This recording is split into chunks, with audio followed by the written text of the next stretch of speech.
What's up, friends? Welcome in to part 3 of the Altars with a Therapist. I'm so glad you're here. See me? There's a thing. We'll come see him in a minute. Thanks so much for taking the time to watch this playthrough. I hope you're enjoying it as much as I am enjoying playing it for you. I will continue to analyze as much as I can. Do leave a thumbs up, leave a comment, follow the links in the description, subscribe to the channel, all that fun stuff. Check out my other playthroughs, particularly if you're waiting for episodes of this to come out. And keep the chat spoiler free. But it's great to have you guys aboard, so I'm excited to see what's next.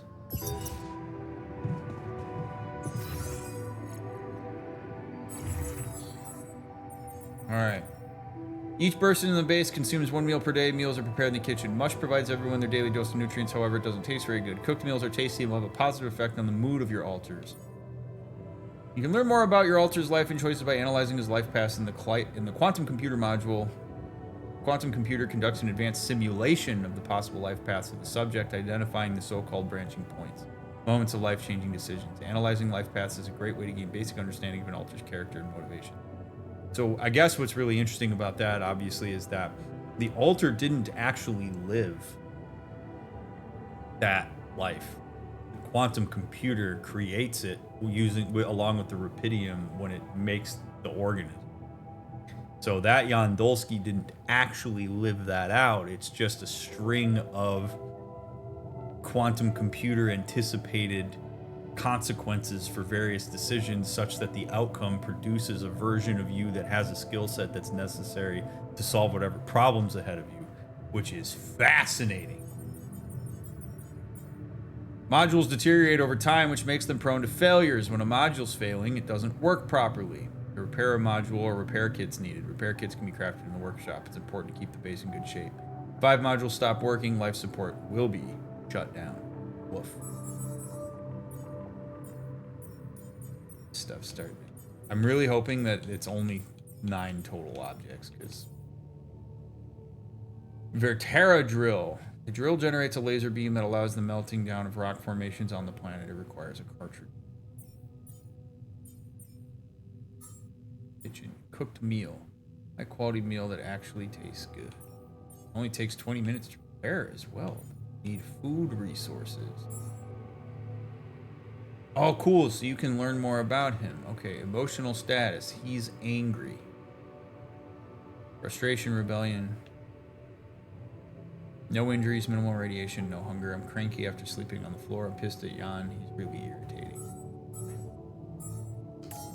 Well, go talk to him. See what's up.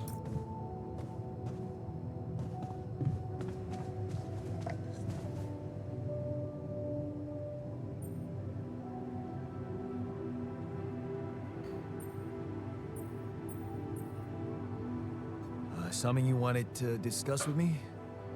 I wanted to congratulate you. On what? Having a smart me on board. Seriously? Yeah, I flipped through some manuals while you were sitting on your hands. Looks like we had the base operating in minimum maintenance mode. Oh? Yeah. But I played around with functionality options and, hey presto, we got some new handy toys unlocked. Tools in the workshop and such.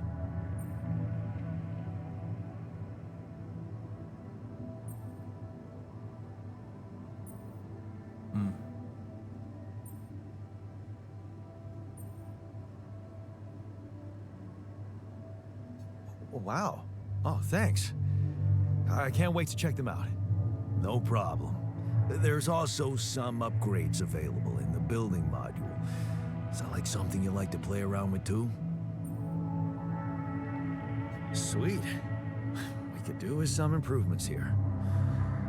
Sure, but don't start fantasizing too much. Remember, everything costs resources. So, wherever we are and however long we're staying, it might just be wise to see if we can set up a mining outpost instead of relying on shallow deposits. Just in case. Sound advice. I'll consider.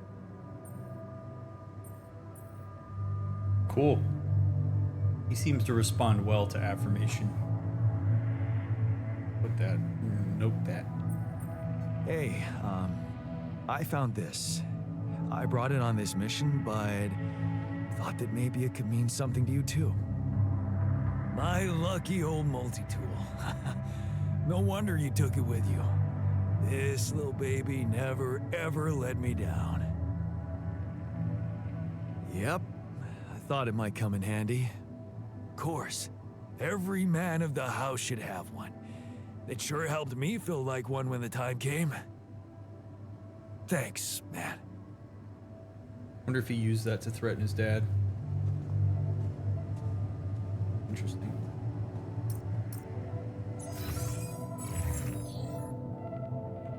It looks like he's feeling okay. Oh, so he's his mood has stabilized a bit. I'm grateful that Jan gave me my old multi-tool. It was an important gesture.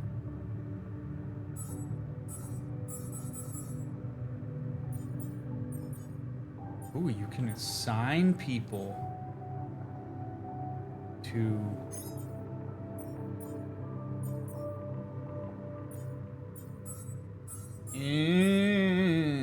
Interesting. Okay. Oh, Lord. Okay.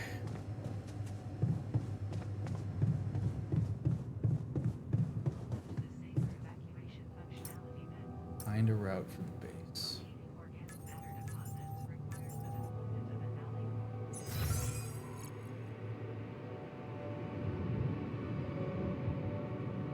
Okay, so that probably means I need to leave. Go out and explore.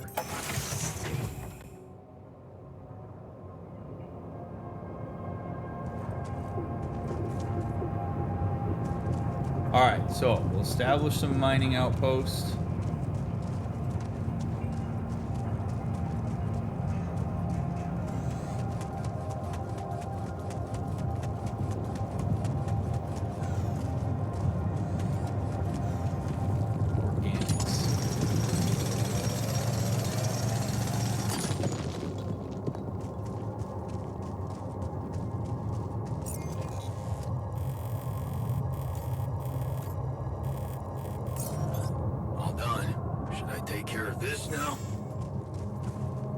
Base maintenance.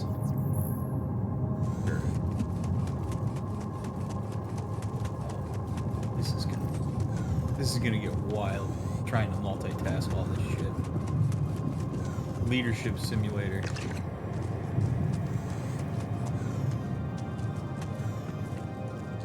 Not enough storage space.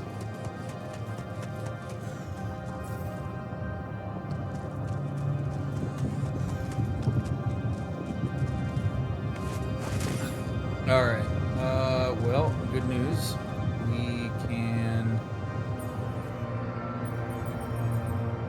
You can assign your altars to work in the base or outposts outside. Altars are scheduled to work from 9 to 9.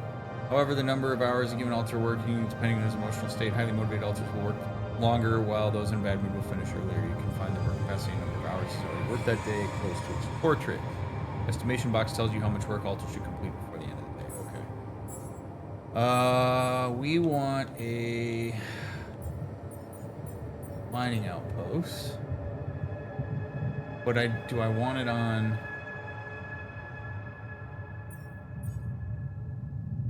organic stuff? Or do I want to wait and see if there's materials?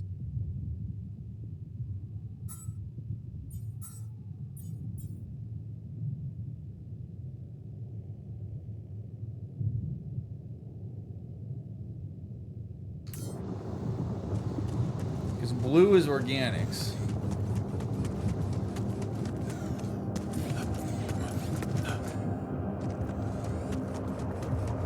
But I want orange. So, this is why we stopped. A lava river. Yeah. Plan B then, I guess. We'll need to figure out if there's a way around. Wonder how many more surprises this planet has in store. Who knows, man?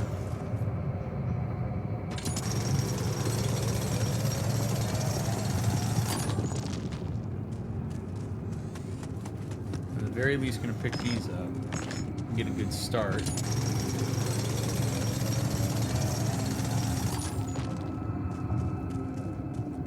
You expand it by constructing additional storage module. Right. Hey, man. We're running out of storage space. Alright, that's fine. Did a little bit of mining. We'll build some storage. We can explore just a little bit more here. Just to get a feel for what's available to us.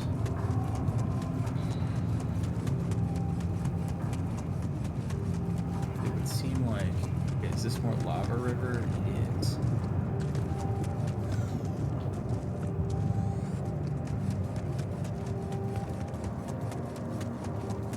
$1,400. Okay, metals deposit and rich metals deposit. Okay, so I'm gonna need the climbing hook to get up there, it would seem. Oh, maybe not. Metals deep deposit. Okay. Regular metal deposit allows you to mine metals at a normal pace without any health risks. It requires scanning, building a mining outpost, and connecting it with the base. Alright, we can do that. I gotta remember how to scan.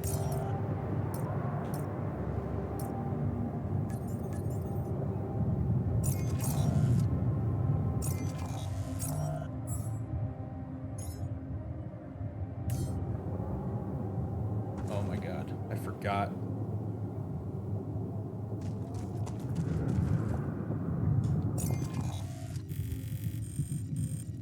Oh my god, I forgot what the button is to scan. Oh, here we go.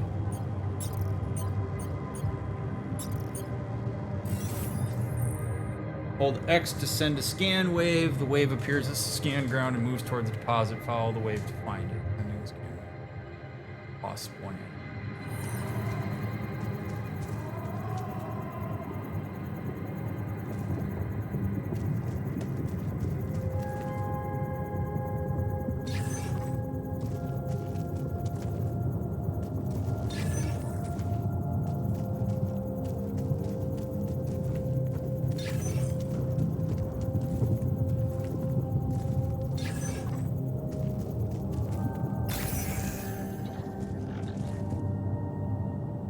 Okay.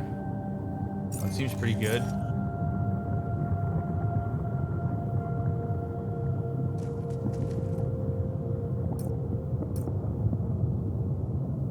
Dude, I literally just hit the button and now I'm still not remembering what I hit. What the?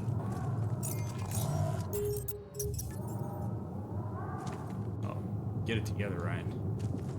What the hell button did I hit?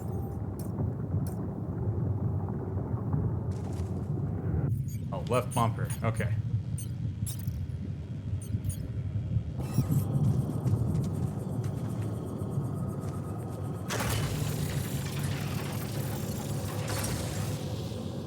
Okay.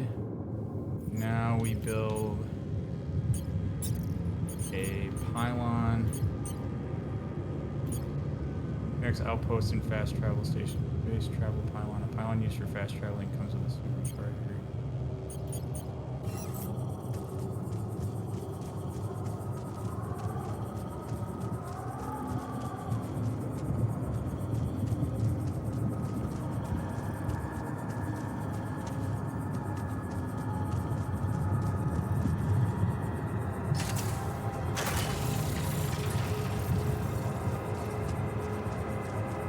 Enriched metals deposit over here, which I guess I can deal with later.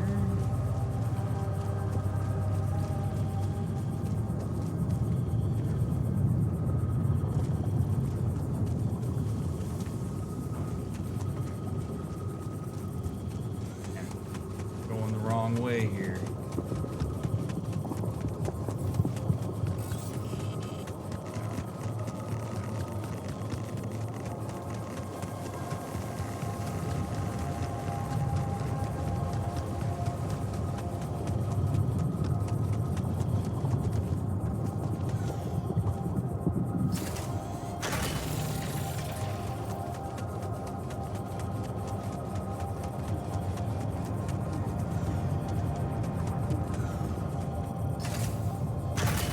Oh, okay. Okay. Good. I guess I could do a scan for the enriched metals, and it would be very cool if this could be like a pivot point for that. I guess we'll find out if that's a thing or not. And we'll go back to the base and build some storage. Oh shit, this is irradiated. Oh.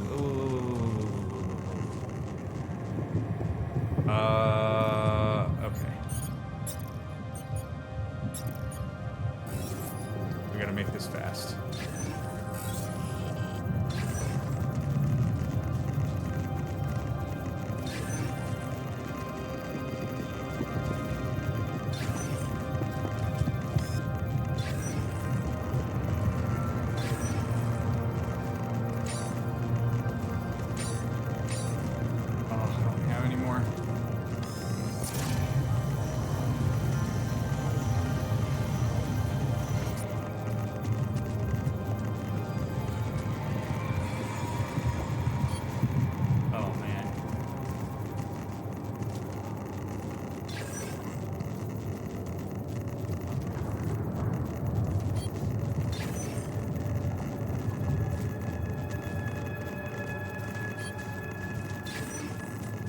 Come on. Is that not deep enough to do something?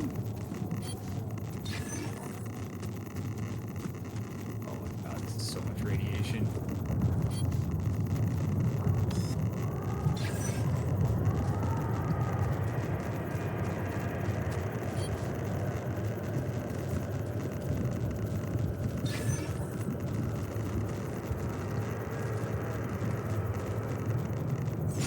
Okay. Oh, and then I can retrieve them all. God, we gotta go fast here. I got it. This is stressful as hell.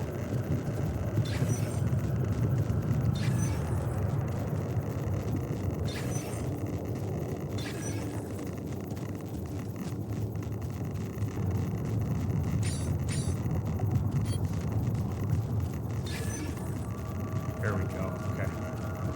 Oh my god.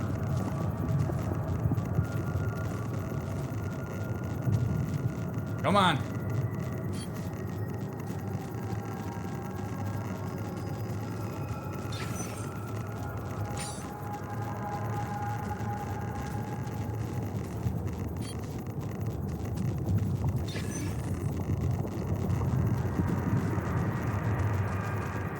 I need like one more. Oh man, it's almost time to get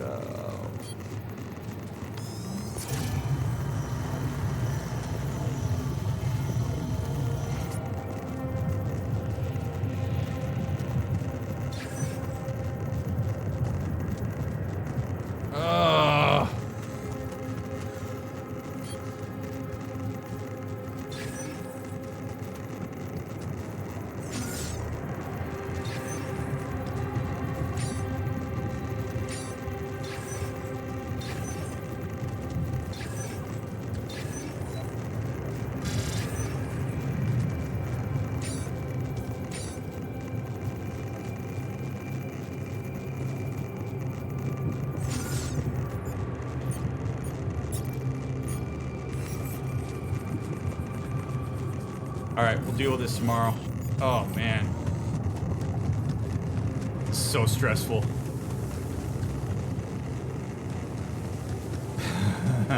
Oh, man. Okay, we gotta get out of here. Oh, my God.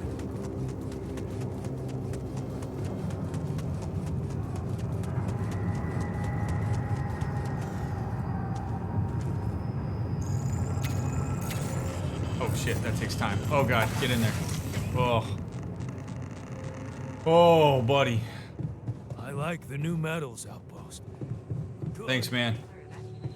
I'm going to bed.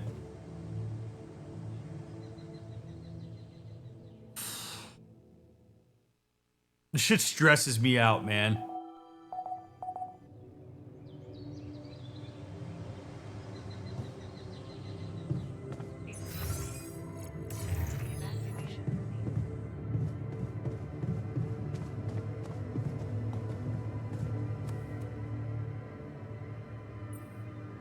Try to calm him down. I can see that you're angry. Just leave me alone. Come on, let me help. What do you usually do when you feel like this? I don't know. Go to a bar, I guess. Nothing better than a bottle of cheap, lukewarm beer, am I right?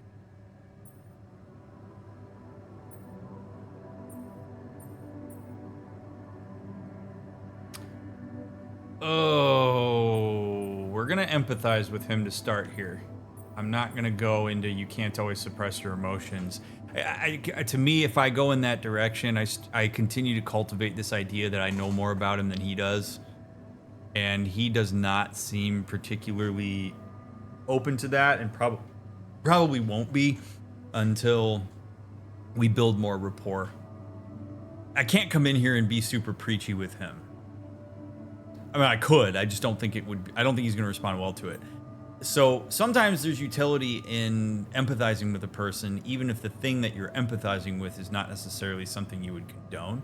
To say there's plenty of beer is a bit of an enabling response, but to say like work hard, party hard, I mean, it empathizes with the fact that traditionally the way that he's managed his anger is with alcohol, and I'm not going to cast judgment on that right now. If you work hard, you gotta party hard, right? You know it. See? Whoa, you look tired, man. Everything okay? I don't know. Maybe it's got something to do with sleeping on the floor? Oh, I hadn't thought of that. Of course not. You have your cozy captain's bed.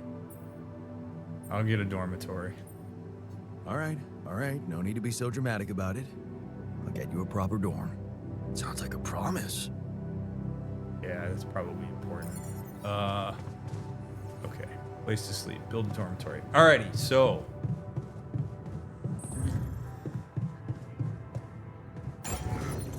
Okay, build. Dormitory. This seems like a very smart thing to do, so we're gonna do it.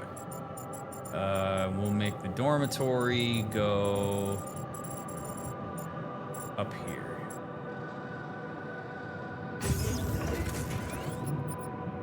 We will also build some small storage.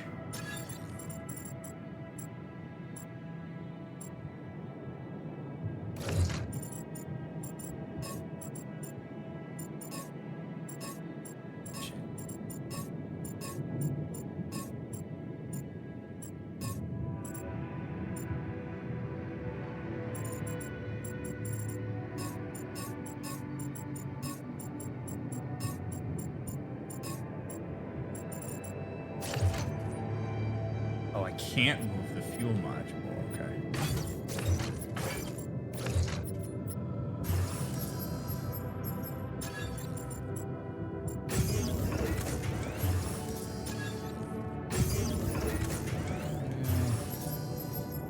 Greenhouse, hydroponic farm using rapidium to grow vegetables faster.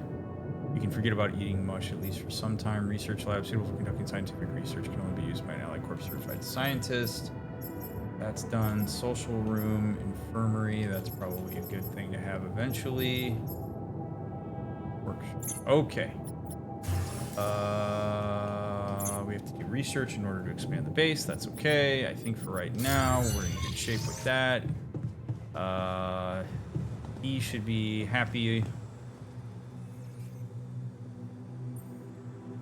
Hey, I built that dormitory you asked for.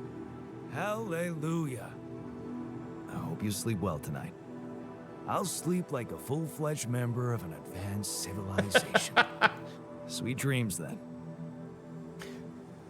Look, I appreciate the game's emphasis on the idea that your sleep and your food and your hygiene is a necessary component of your mood and your productivity, because it is.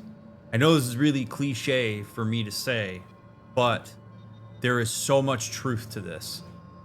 If you are a person that struggles with depression or even anxiety or just general malaise, one of the reasons that as therapists we will often check in with, are you eating well? Are you moving your body around? Are you sleeping? Are you engaging in good sleep and personal hygiene? Is because those things are sort of immediate vicinity controllable variables that have very significant impact on where your baseline's at. So attending to those things is almost always the best place to start before you start digging into some of the deeper psychological stuff that's going on. And sometimes people will resist this. They'll come up with all sorts of excuses why they can't. And a big part of it is really trying to figure out how to problem solve your way around these things. The fact that he is like, I am sleeping on the floor and I'm eating mush all the time and I work a 9-to-9 job sucks ass.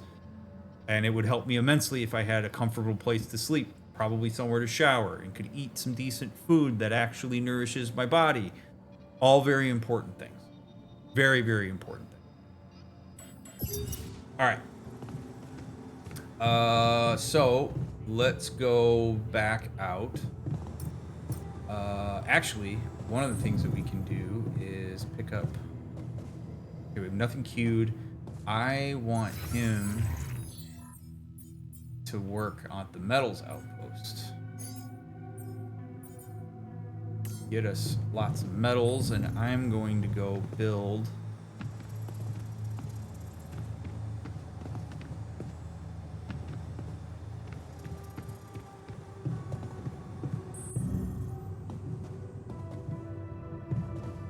we're gonna go feel out this.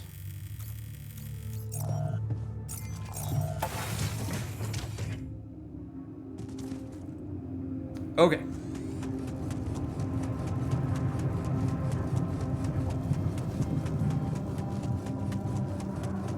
Once these game mechanics become a bit more second nature for me, that will be a nice little boost here. I do want to check out this stuff over here. We have plenty of energy. I am irradiated, which is not great.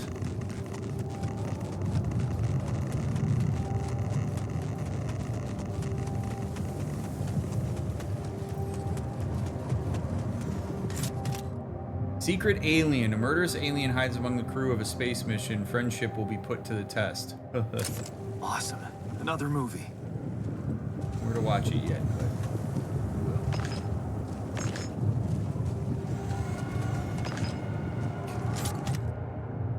Night Sky Projector, a cheap projector that displays stars on the ceiling. I bought it during a school trip as a gift for Mom. Turned out Father wasn't a huge fan of shitty plastic trash cluttering his bedroom, so Mom suggested we should build a blanket fort in my room and use the projector inside. I found the security of a home there. Silly as it may sound, this projector makes every space warmer and more comfortable. Doesn't sound silly at all. Makes total sense. Rubber duck. I got it at an event in the uni. The guy who handed it to me promised that talking to the duck would help me prepare for exams. He wasn't wrong. Since I left the uni, it served me more as a silly anti-stress trinket. Again, a very important thing. I find it I odd. packed a lot of stuff. Why is our luggage scattered all over the world and just so happens to be in spaces that we park the station?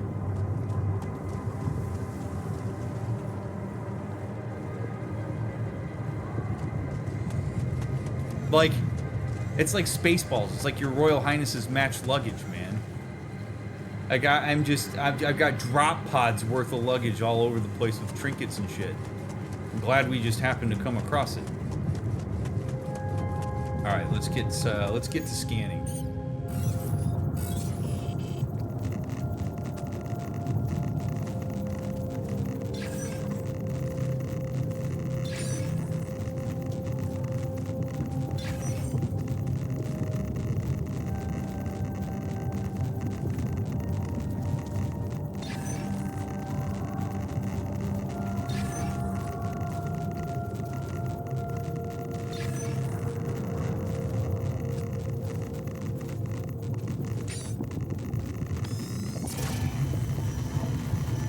So we need to go this way.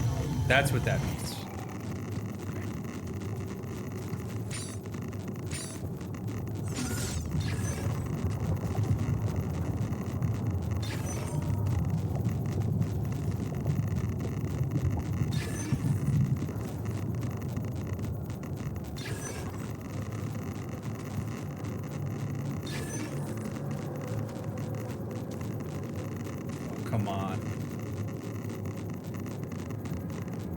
Come on. Come on. There we go. Okay.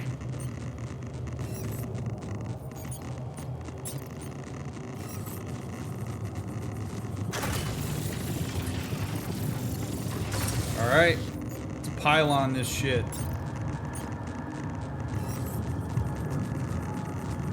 I really hope I can connect these together.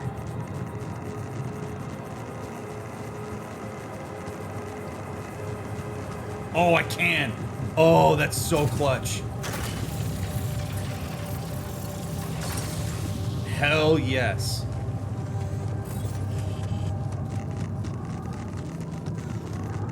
All right. Oh, it's so good. I'm gonna have to send him out here to do this. All in the day's work here. I'm gonna do this till probably about 1500. Okay. And we're gonna fast travel.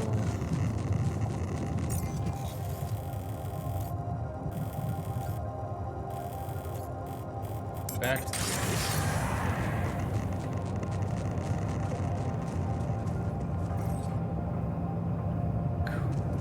Did the pylon connection from that first spot we mapped move along with the wheel when it moved? I'm not sure. I think we collected it all and put it back in the station.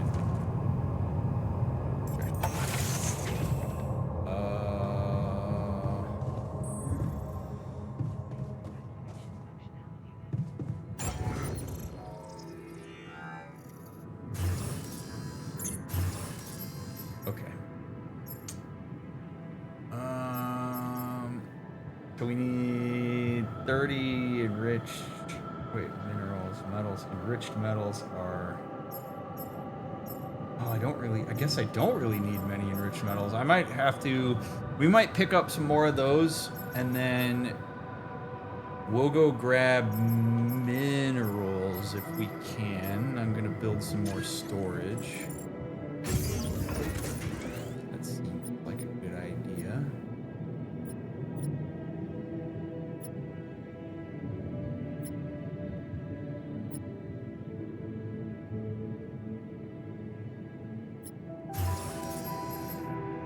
Suitable for conducting scientific research.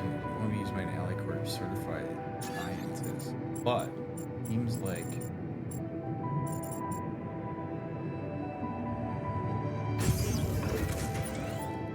we have plenty of metals here, so expanding this seems good. And it doesn't seem like we have to have a bunch of stuff here in order to like there's not like a lot of maintenance cost here on this stuff. I mean, I guess there is in terms of organics that you need. Greenhouse. Wow, that's huge. That is a big storage space. But I really hope I'm not doing too much. Infirmary and stuff is going to be a good idea. All right, so it's 1528. Go upstairs. See what the deal is here. Greenhouse queue. Raw food package times 10.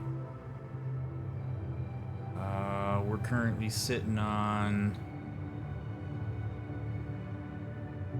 Do I have the resource? Oh, I have the organics to do this. Raw food package seems like a good idea.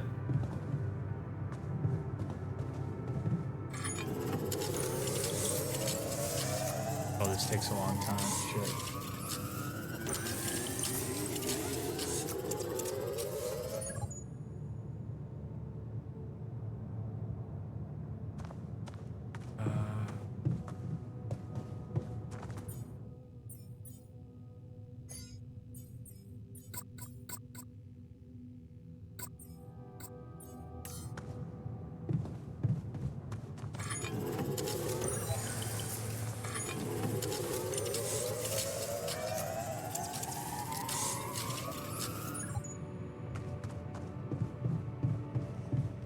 What's up, buddy?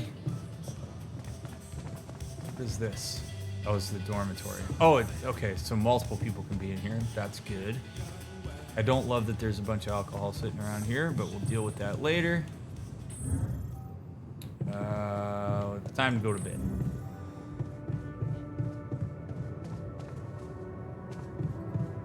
No call. I'm gonna be tired when I wake up. That's okay. Woo! Appreciate y'all being here, by the way. There's been a lot of good analysis. These are kind of fun too, just to like, I mean, there's so much going on here to manage. I hope you're enjoying this aspect of it too. Research to be done by the scientists. Cheaper batteries. Cheaper battery upgrading. Crafting a suit battery requires 50% less organics. That seems useful. Economy. Enriched metals efficiency. Mining metals is 15% faster. Oh my god, there's so much here. Recycler. Module produces organics daily. The more people in base, the more organics are produced. Oh, that's smart. Base maintenance workplace unlocks the second workplace in the base maintenance module. Oh.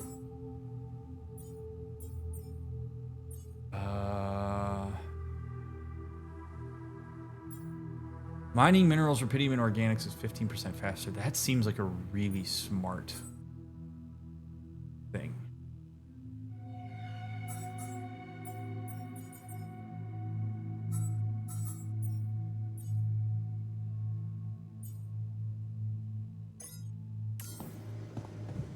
So we're just gonna have a little base time here. Is there a place where I can actually sit and do the research? Oh, I don't have a scientist available yet. Okay, that's fine. Let's go tend to the greenhouse. Get this food made. Have maybe a little bit of a lighter day.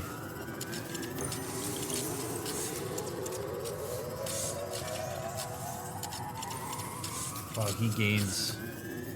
Oh yeah, he's gaining lots of minerals out there. That's good. We're also getting some enriched minerals, which is also good. We'll go out for organics tomorrow.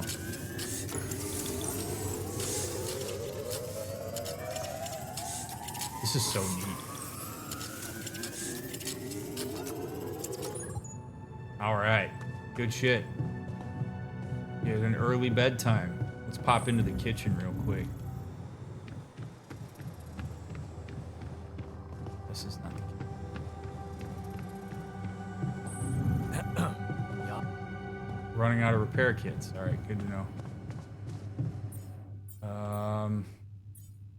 Actually, I'll put him on. Maybe I'll put him on meal prep.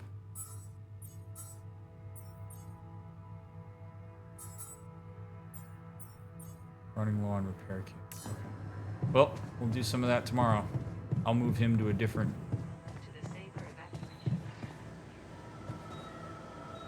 Oof, burning through the days here.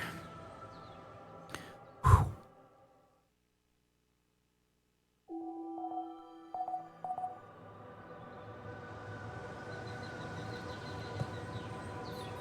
Okay. All right, Jan, hold on, let's talk. I think do you need to talk? No. There's so much stuff you need to take on exploration. Batteries, drills, all that What do we got preparation. here? Must All right, feel enriched like a metal second deposit. job. Requires scanning, building, mining, plus connecting base. Mining this deposit is quick, but contrary to other deposits, it's placed in an area with high levels of radiation, which affect the health of the person working there. Enriched metals can be divided into metals, organics, and refinery. Being tired slows your work. I know that. Base mass. Each module built makes your base heavier, which means you're going to need more organics to move it. The cost of your next journey can exceed organics tank limit while you're stationed. However, you won't be able to start the journey in that state. You can expand the base to increase the organics tank limit. Note that a storage always has the same base mass, regardless of the amount of items stored. Okay, so making that research lab might not have been the greatest idea from an efficiency standpoint, but... Okay. Found a movie. Perhaps this is a way for you to go watch it in the base. I don't have that yet, so I'm not going to worry too much about it. We're going to go... kitchen. Put you in the kitchen. And then I'm gonna go make a repair kit in the lab, and then we're gonna go out and get some organics because I'm doing pretty good on metals. So, workshop.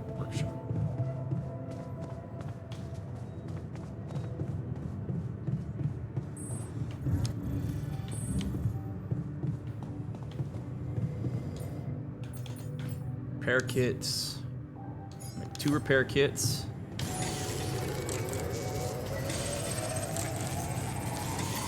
All done. Should I take care of this now?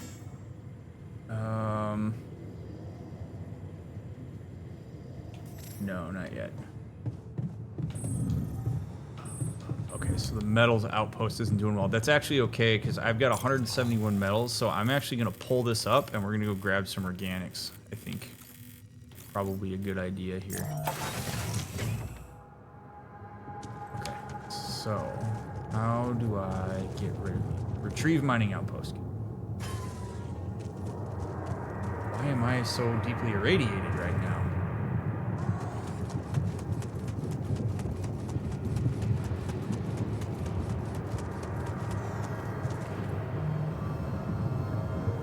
Shit. Am I gonna need... Oh boy. I'm gonna need, I'm guessing, either an infirmary or... What was that? Radiation.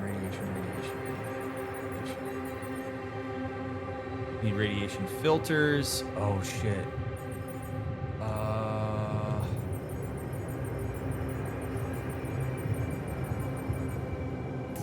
Shit. Okay. Alright, we're gonna go grab that. Or we're gonna go grab the organics, and then we're gonna put in a radiation filter, and then we're gonna see. Yeah, the sun's not an immediate threat right now, which is kind of nice. I am glad that that's the case.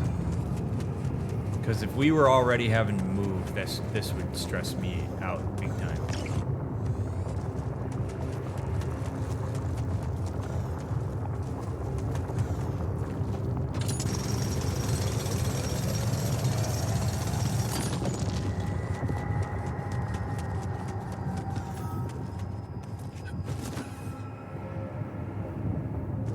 Okay, so they do need to rest in the infirmary.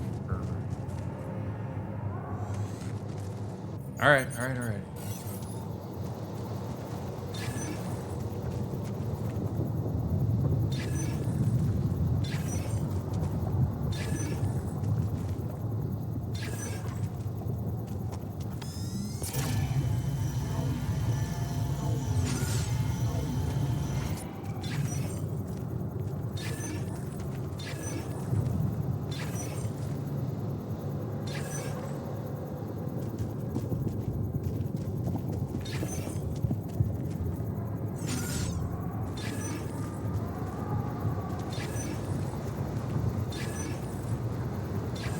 It's gonna be fun for me to see how much more efficient at this I get. Yep, there we go. All right.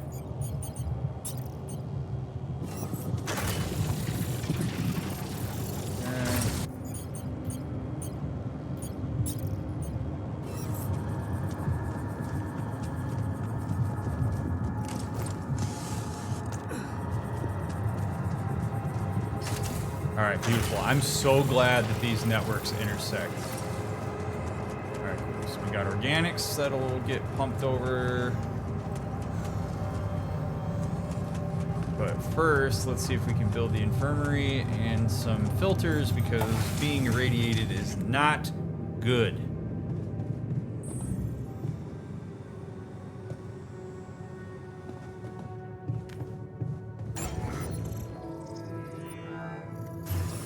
But I don't have the necessary components for that because I need minerals, which means I'm gonna have to find those. Okay, so filters it is. Workshop. Radiation filter.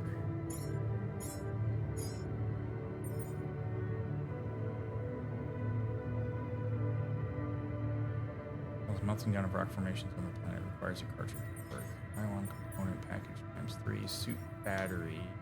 Used to recharge the suit during planet exploration.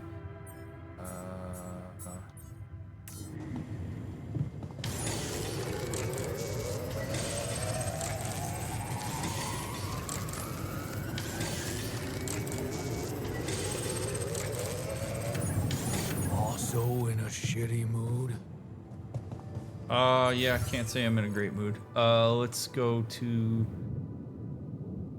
where is it that I'm supposed to put that stuff? Is that machinery?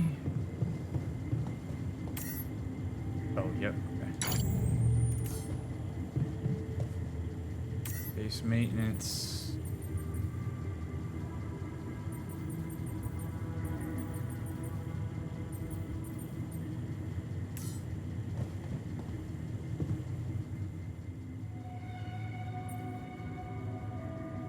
You look hurt. What happened?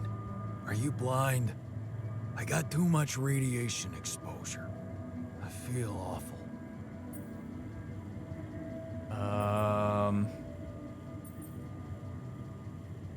We have to come up with a better radiation protection in the future. Yeah. Make it our top priority, all right? For now, just remember to keep the radiation barrier on, okay? Radiation filters will speed up my recovery. At least when I'm inside. Okay, good. That's what I thought. So, I have radiation filters currently in, and he is currently assigned to be in the kitchen, so that's good. I don't have anything queued in there. God damn. Okay. We'll go ahead and queue that up.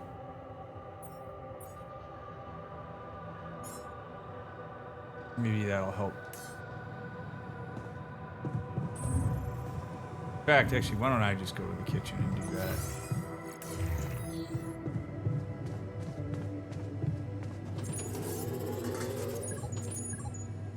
Nice meal for both of us.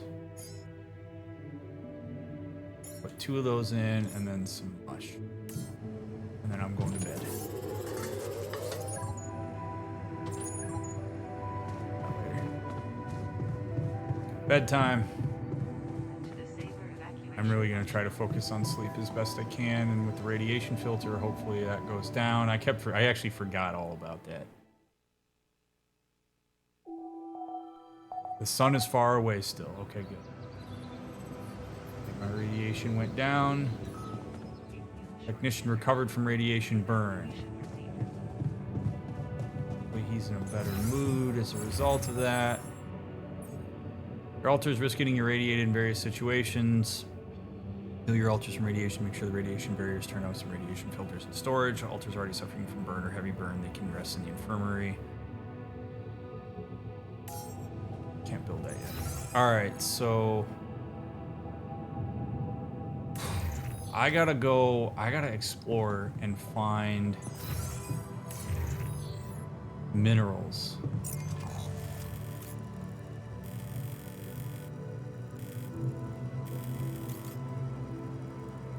So let's go do that. We'll pull.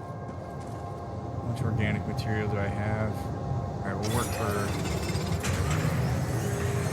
couple hours on this. All done. Should I take care of this now?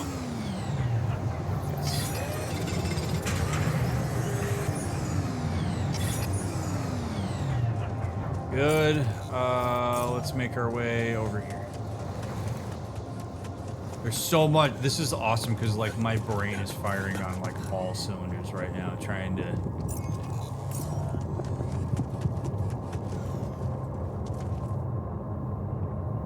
Come on. Why can't I? I have the energy.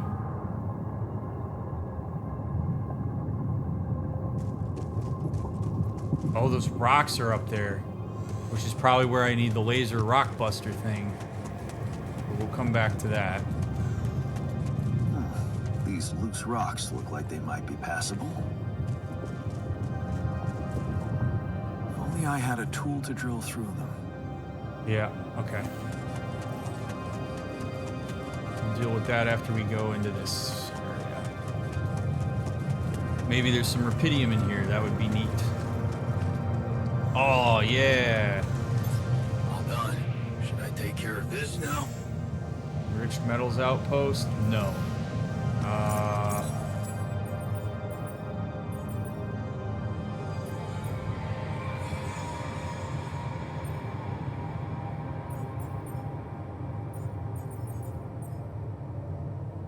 Get you over at the organics outpost. I'm gonna refine some rubidium.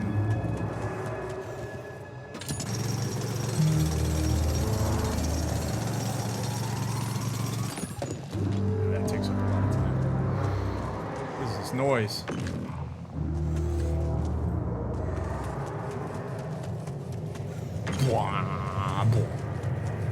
Some more rocks I can break. I had a tool to drill through them.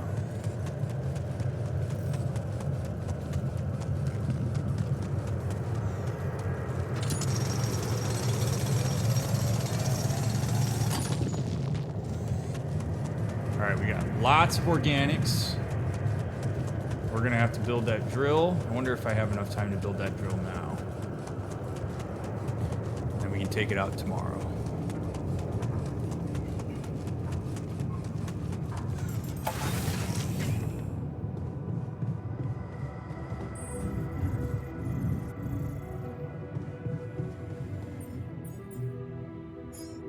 It's only an hour to build that. That's good. Okay.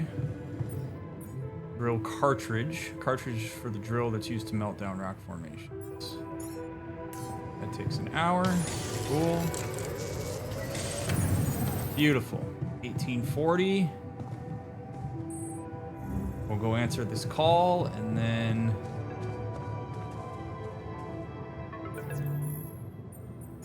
About time. I'm in some deep shit here. So you're not at your destination yet? I'm stuck. We're stuck. There's a freaking lava river blocking our way. Do you think you can cross it? I don't know. I mean, these guys are useless. I don't know. Still working on it. Anyway, you can help me? I can try. I have a limited view of the surface of your planet, but there is one thing you could do. What's that? You have a lot of very useful tech on board that base. It's designed to overcome practically any obstacle. All you need is a properly trained crew, if you know what I mean. More altars. Is that all you have for me? You still don't get it, do you? That's a lot. If it helps, I have some news for you. Good news and, well, just news. What's the bad news? You didn't listen. There's no bad news. First of all, I've been informed that a rescue party is being organized. Organized. You mean they're not on their way yet? What the hell are you waiting for? Mr. Dolski, please, calm down. No matter how long the procession, it will always end up in church. What? Just a thing my grandma used to say when I was a kid and tired of doing my homework. Except this is not about your homework. Sure. But you gotta understand, your mission got dispatched pretty far away. We still haven't mastered teleporting. Buddy. Man, it's so easy for corpos to just sit in their beautiful office buildings and bark stupid platitudes to people who are actually in the trenches having a hard time fighting the war. Gah. One of the people who go to war should have to fight in it. Man, you'd think this guy would have some training on how to handle people that are out in the field like this, but I mean, I guess they don't really give a shit because they're making their money and he's nice and comfy at home. But, oh, baby.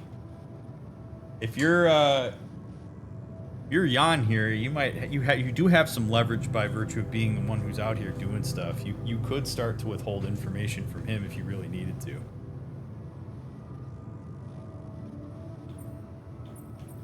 How long do you think it'll take them to get organized? All I can say is, they know it's an emergency. Wow. That long? Don't shoot the messenger, man. I'm really trying to help. I thought you were responsible for the navigation system. Isn't it your job to make sure we're safe wherever it sends us? Well, that's what I'm doing right now, isn't it? Making sure you're safe. Step by step, we'll get your procession safely to church. So, what's the other news? Well, I know you have a lot on your plate right now, but there's a request from my boss directly.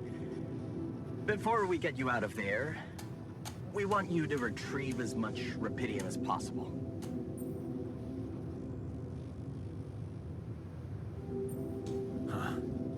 Figures. They don't want to lose their chance. Probably worthless to your higher-ups without rupidium anyway. It's sure gonna give your rescue mission wings, if that's your kind of incentive. Of course. My boss will want to speak to you shortly. And you'll see how important it is. He's not some kind of empty three-piece suit, if that's what you're afraid of. I probably shouldn't be telling you this, but it was his idea to, you know, let you in on the branching procedure. By the way, is your altar doing any better?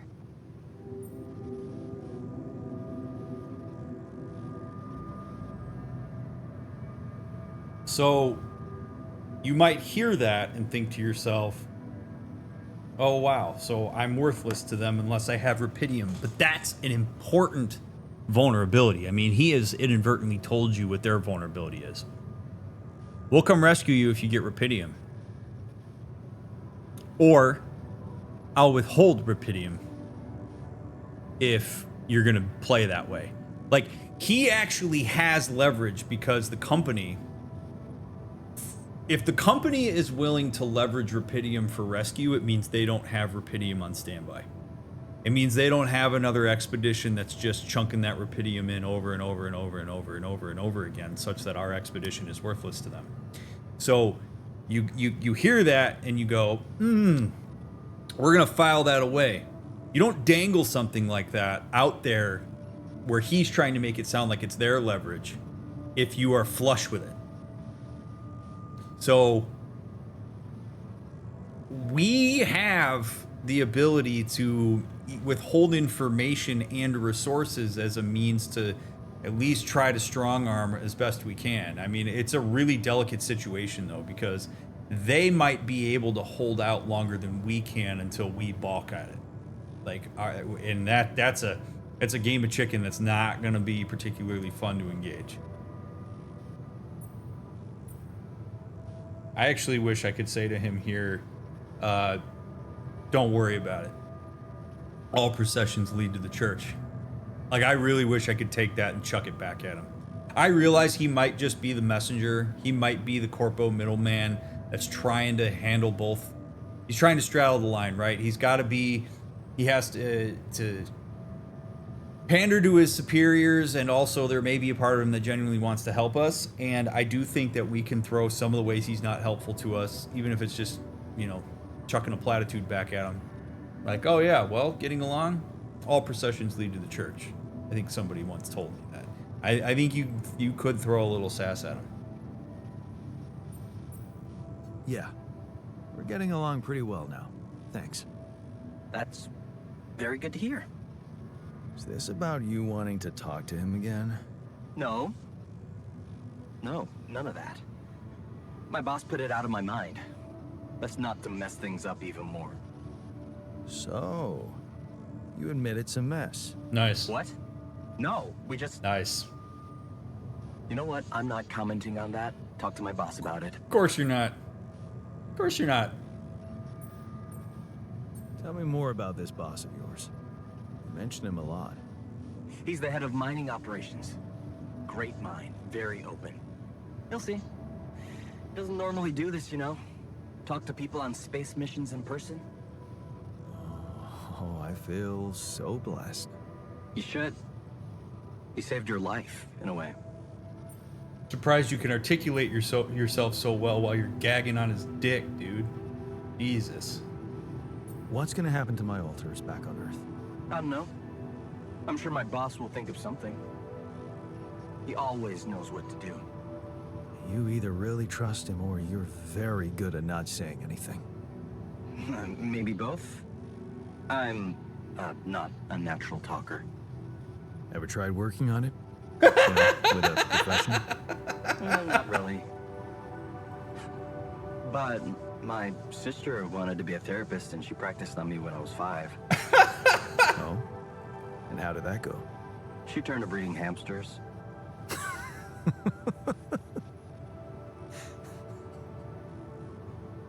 I hope you're not laughing. Oh, I'm definitely laughing.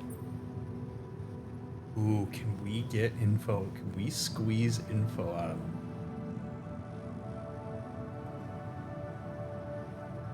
This is when, like, you're talking to the Comcast person who's delivering you the shit news, and you try to, like, get them to disclose some of their humanity despite the fact that they're supposed to follow protocol. Just so that you can, like, get some window into... It's better than that, though. I mean, because people on the lowest level are just trying to make a living. But, you know, this guy's probably high enough that, like, let's see what we can squeeze out of him. Let's see what information we can get from him that we can use as leverage. I don't like that we have to play tug of war here, but we are talking survival. And if you can get this guy to disclose more of information about himself, that self-disclosure is vulnerability. This is in part why corpos are just hollow, soulless vessels sometimes in how they present themselves, because the more vulnerability and history and humanity they show, the more vulnerable they are to having that hierarchy sort of chunked down. So let's see what we can do here. Your family seems interesting. Got any more stories about them? It's a big family. Brothers, sisters, cousins, uncles. Yours? I was the only child. Wow. Can't imagine how that feels. Anyway, no time to talk about families now, right? His cadence is very interesting there. There's a part of him that wants to talk about it. There's a part of him that likes this. And then there's a part of him that's freaked out about the implications of disclosure.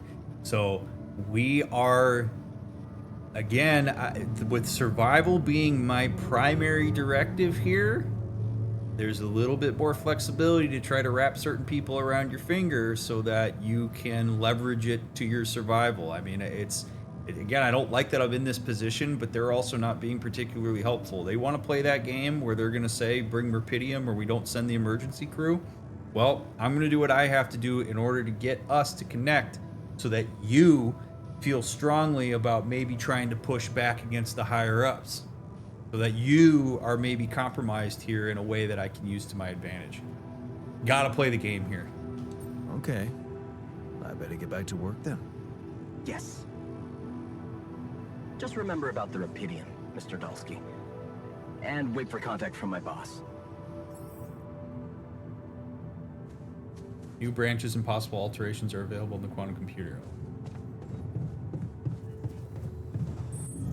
I don't know that I want to bring another human into this yet.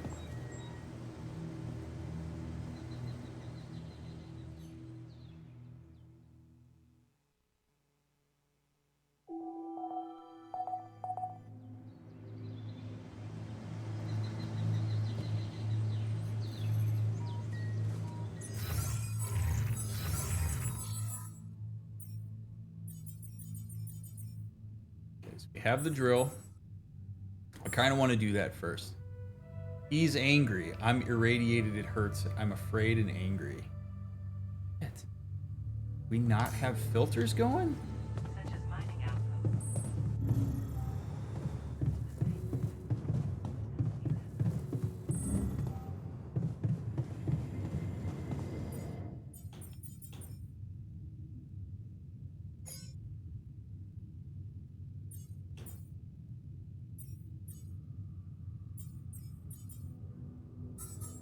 I mean, I might have to bring a scientist in just to...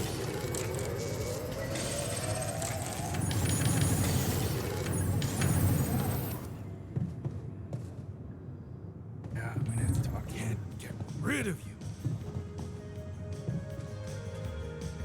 This is the dorm.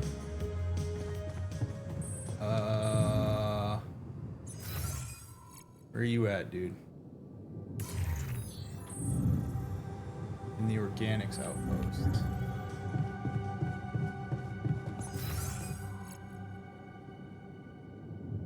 What the hell is that? Oh, he's out. Oh, shit.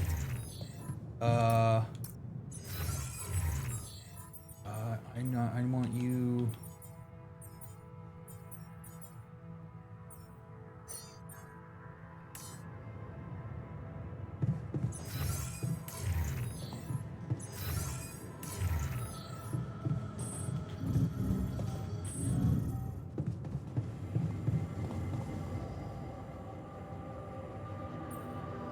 Try to calm him. Hey, man. You're clearly angry. Meaningless small talk will only make me more angry. So maybe we can talk about something meaningful. What calms you down? Punching that smirk of yours would definitely do the trick. But if you really need to know, walking it off, I guess.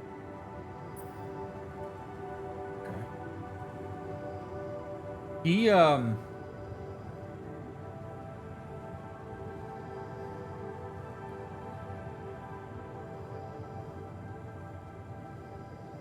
interesting because he had a nurturing mother, but he had a unavailable hard-ass dad. And I think you can see just these little oscillations in his orientation to Jan, where he wants validation, he wants to be acknowledged and heard and soothed, but being in that vulnerable position gets him away from the like hard ass mentality that he had to maintain in order to fight back against his dad. So we're seeing him push pull between this like human need for connection and warm response to it, but this more cognitively constructed role that he built in his life of, I have to be self-sufficient. I have to be the strongest one here. I have to be ready to fight. And I don't want to rely on anybody. It feels good to rely on somebody if they're stable, but I don't trust that people are, and I've had an attachment figure harm me, and so I've learned to just cope. But my needs don't go away, particularly if I can't actually soothe myself through this and need somebody. It puts him in a really dissonant position from an identity standpoint. And this is the kind of thing that, like, yeah, like really having some insight into can make a difference in terms of what behaviors and like orientations he chooses going forward. But I can feel that push pull from him.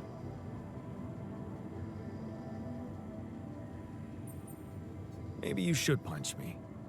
Why not? Let it all out. You don't want that. Trust me. But I appreciate the offer. All right. Did that help? Looks like he's feeling all right. Whew, okay. Neutralize that one.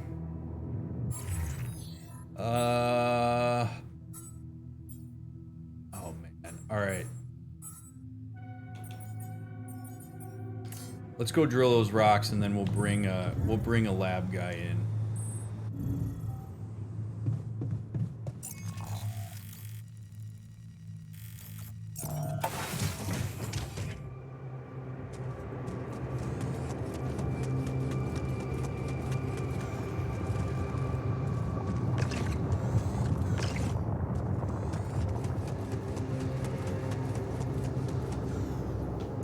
Man, I'm loving this game. I am truly loving this. It's awesome.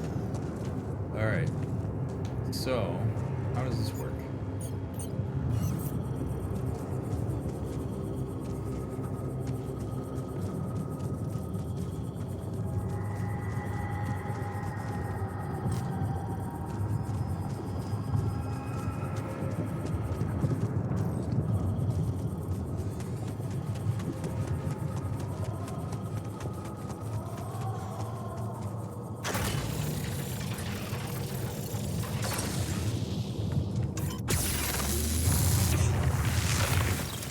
Whoa. That's cool. Drawing a rock wall will clear the path, uses up to 1 drill charge. You can craft them in the workshop. Damn. All right. Was that worthwhile? The real question. Oh, shit. Okay. This is not good.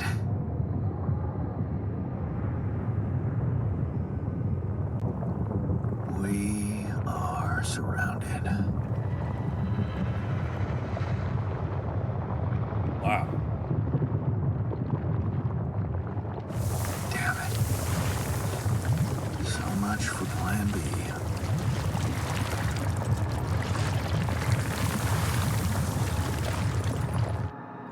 Oh! Develop a new plan. That's fantastic. Yep, okay, shit's foo bar. Let's figure something else out, huh? Oh god.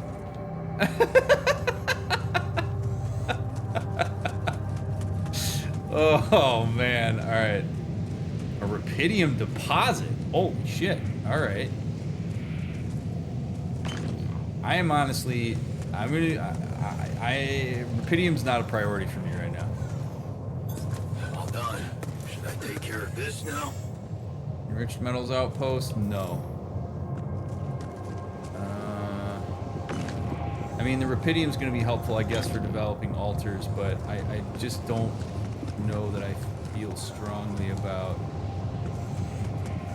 sucking the corpo teat, you know what I mean?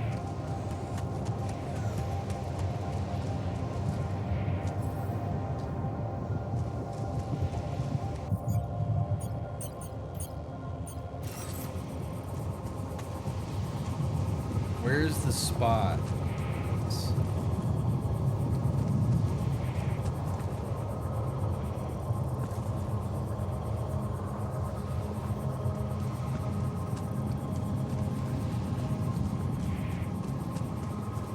Interesting.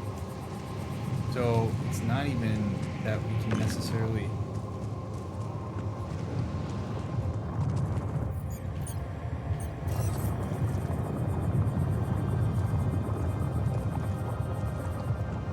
Huh.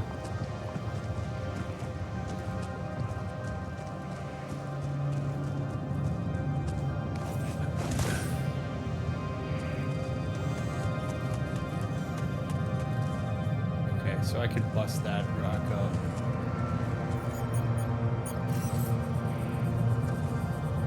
I don't know that I feel particularly strongly about doing that yet, although that will be helpful when the time comes to maybe mine some of the rupidium. How are we doing here? We have 64 materials.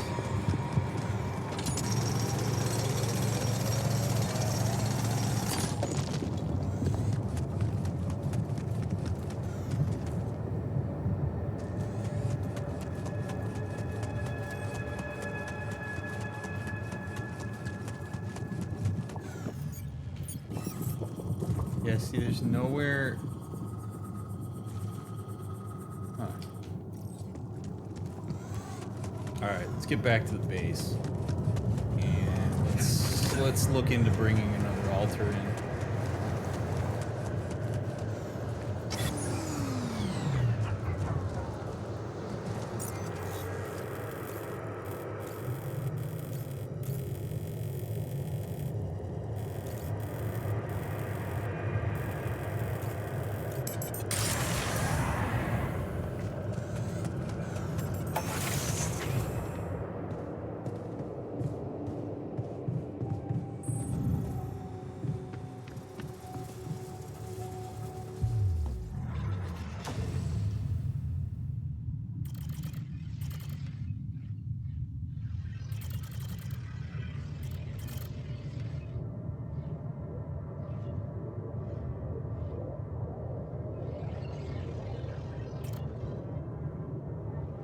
Whoa.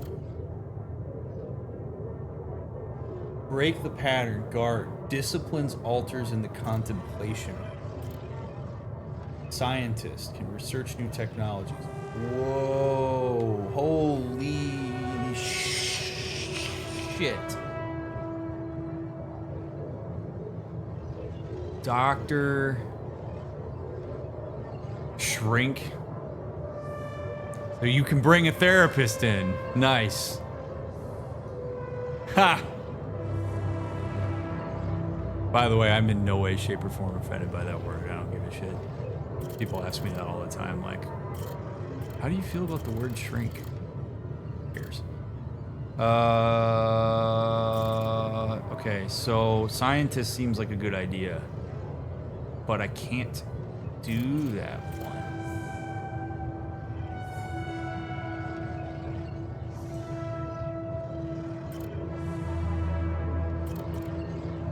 Or can I? Oh yeah, okay, here we go. Scientist, cost 20 rupidium. Oh, that's not even that much. Maybe it wasn't the most profitable decision, but Lena supports it. She said she loves our camping getaways and that she listened to you when you told her your plans for your PhD project motivates you like hell. Who said you can't pursue a path of science and be rich? Oh, wow.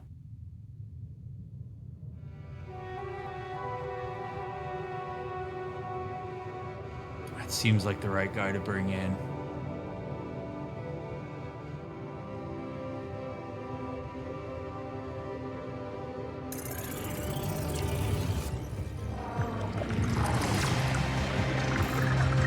Mind record analysis.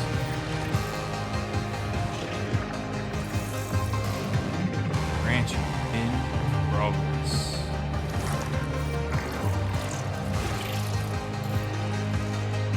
Simulating life. Branching procedure. New awareness. Jan scientist. Call him Yansai. All right, so this follows the initial path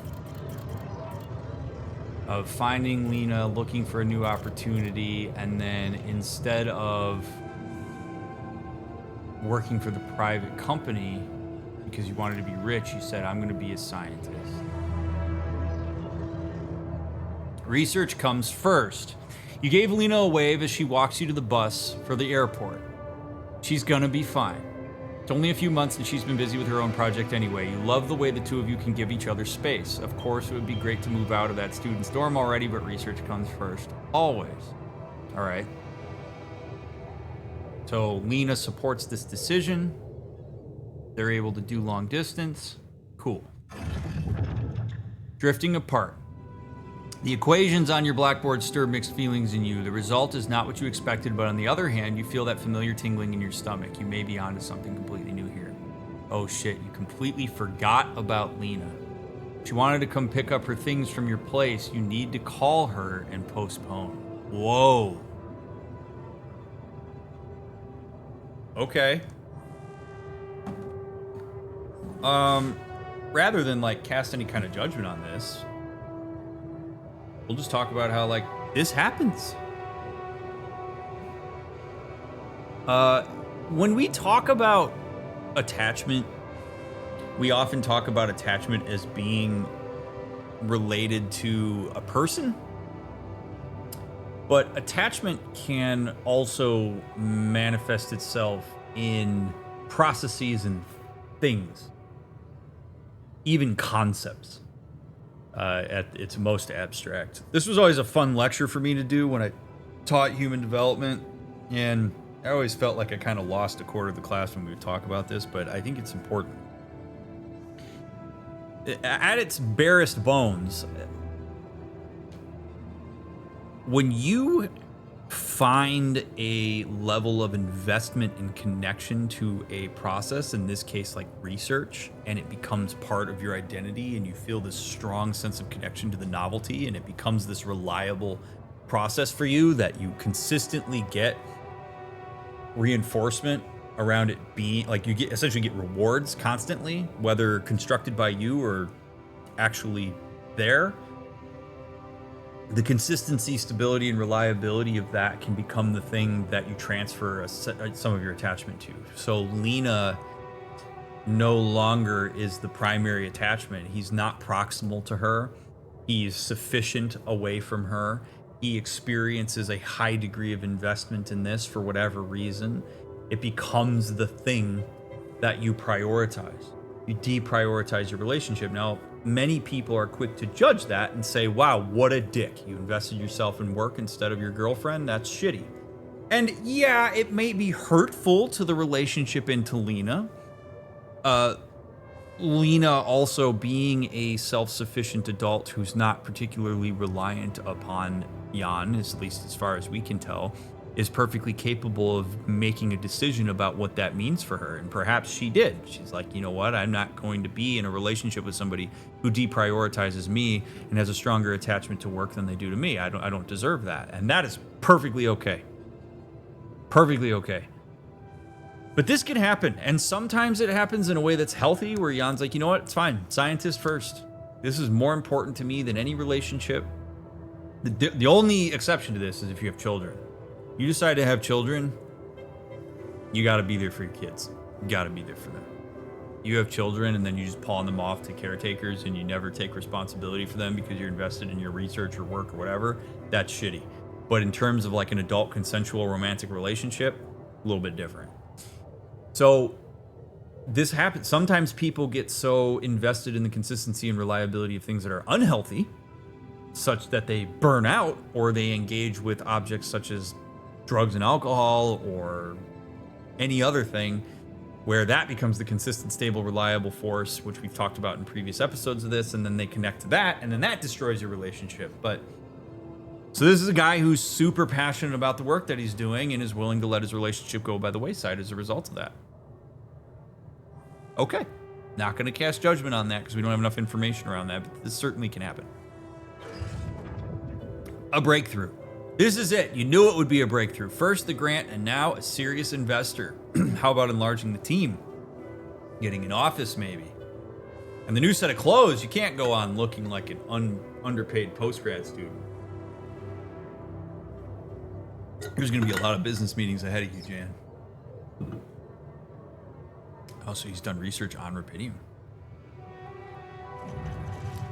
Eyes on the prize. Could your research really contribute to finding rubidium one day? Going in the direction of nanotech and space exploration could increase the chances of that. You really need to focus. Success is just around the corner. I mean, look at this guy's got a carrot on the stick. He's chasing it. You both changed. You look at her in astonishment. Lena, is that you? Fancy meeting her at this conference. Looks like she's gone far too. Not as far as you, obviously. She's changed. The comparison's not great. You both have. Amazing how young and immature we were back then. Seems like ages ago. Good to see she's done well for herself. That's fine.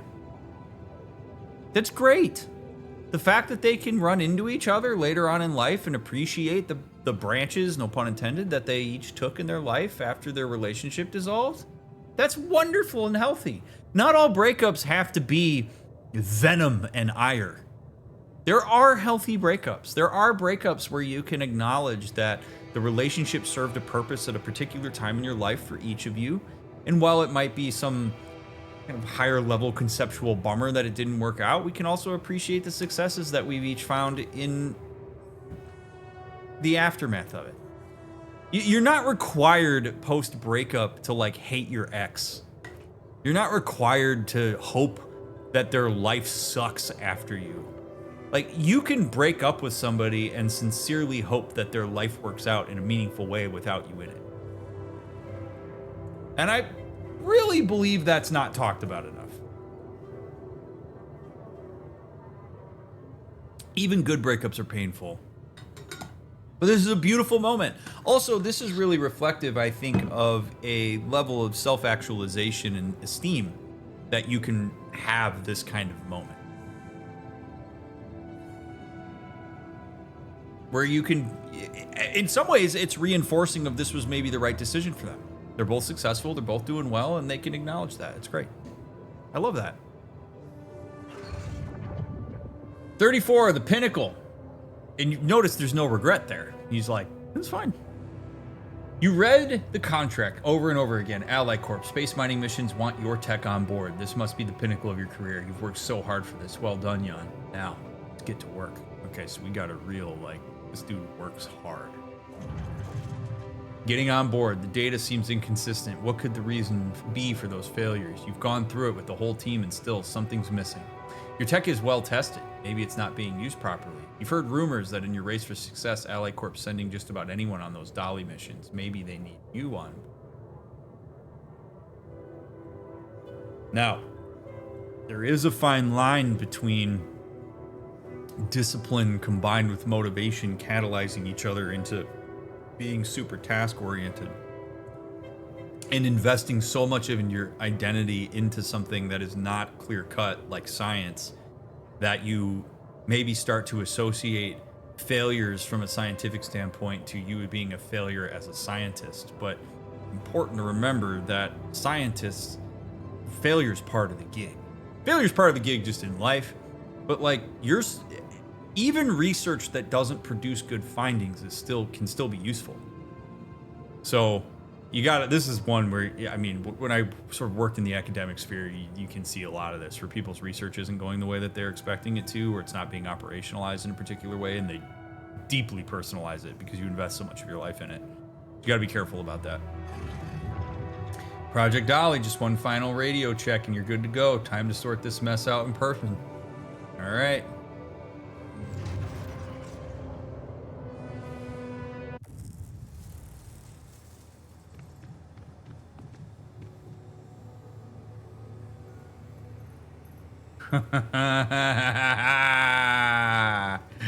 Ooh, gonna bring another guy in. I kind of should have talked to the other Jan about this, but I didn't.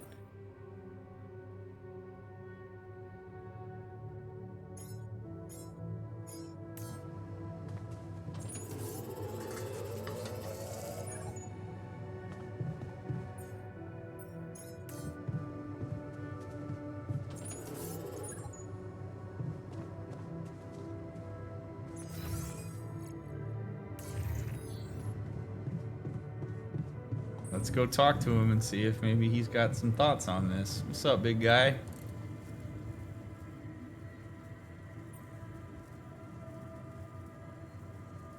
Okay, I went beyond the rocks. It doesn't look good. The lava river is fast as hell. I'll be straight with you. There's no way around it. Holy shit. What now?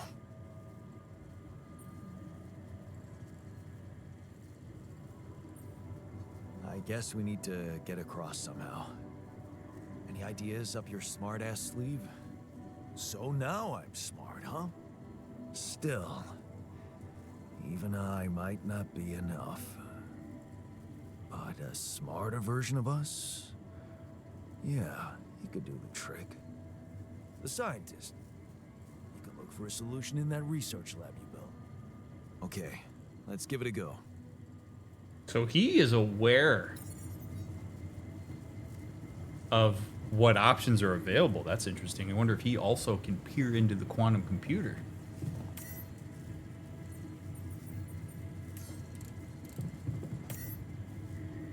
Got how many filters we got? Filters in storage, we got 4. Okay, good.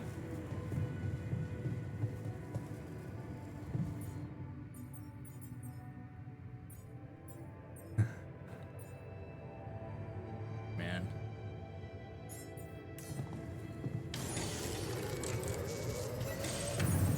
Have some meals ready. Good there, good there. Good gracious. Crossing the lava river. Drill charge. Okay. Oh. Functionality met. Oh, there's a call coming in. The arc room. The efficiency of space mining upgrade.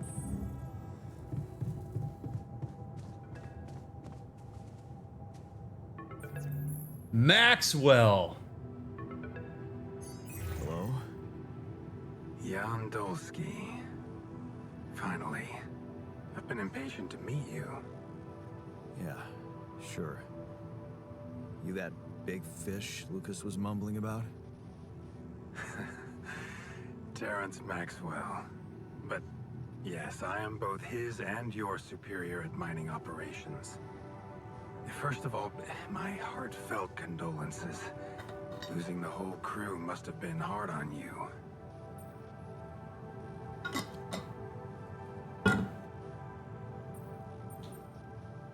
Yeah.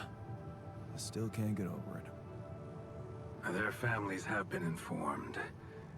They're grief-stricken, as you can imagine. But the deaths of their loved ones will go down in history as part of a pioneering discovery. Your discovery. So, do people know I found rupidium? We're keeping the news within a very limited circle. It's only wise for the time being.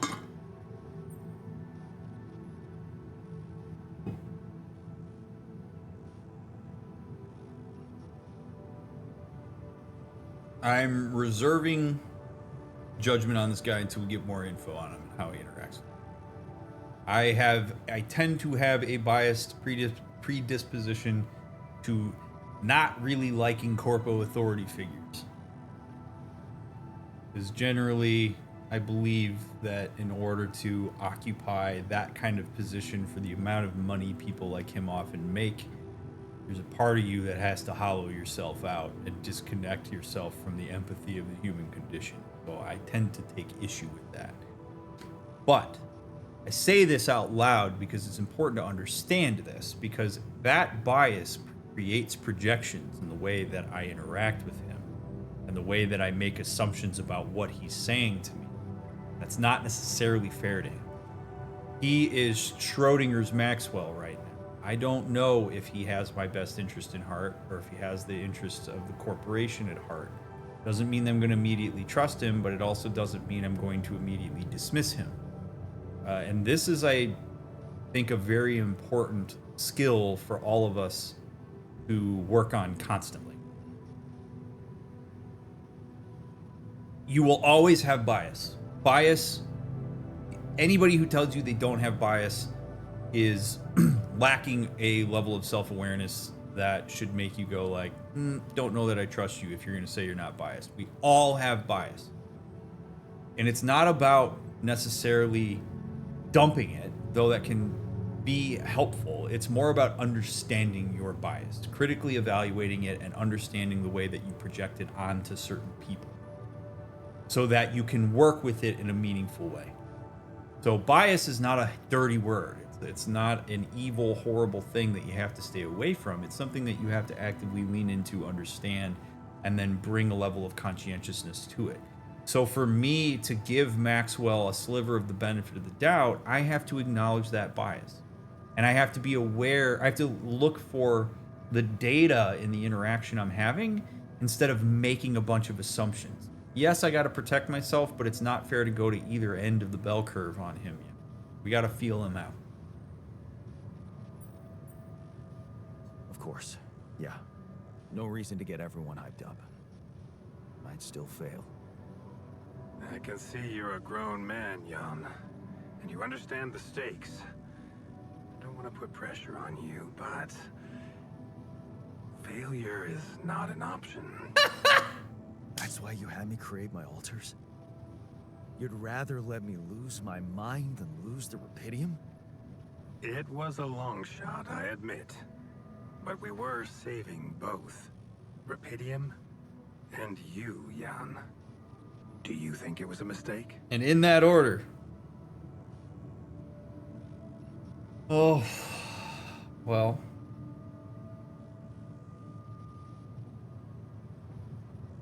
I don't want to put pressure on you, but failure's not an option. Yikes. Not an option for who? What happens if you don't? What happens if you don't succeed? What's at stake for you, big guy? This is a worthy question, by the way. This is an important moment.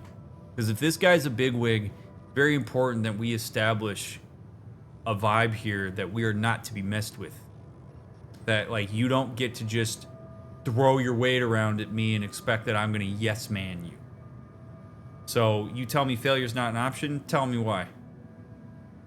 You're going to put that, I don't mean to put pressure on you, but I'm going to. Well, tell me what that pressure's about. Help me understand why I should give a shit about it. You can pull those strings in this situation.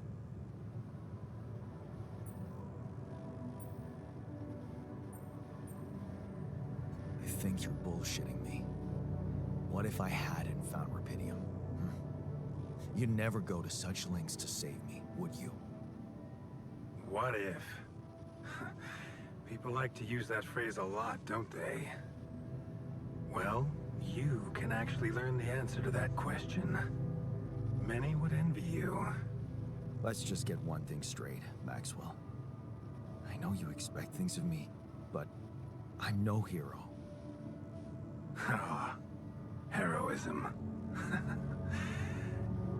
Are you familiar with the works of Albert Camus? Oh, God.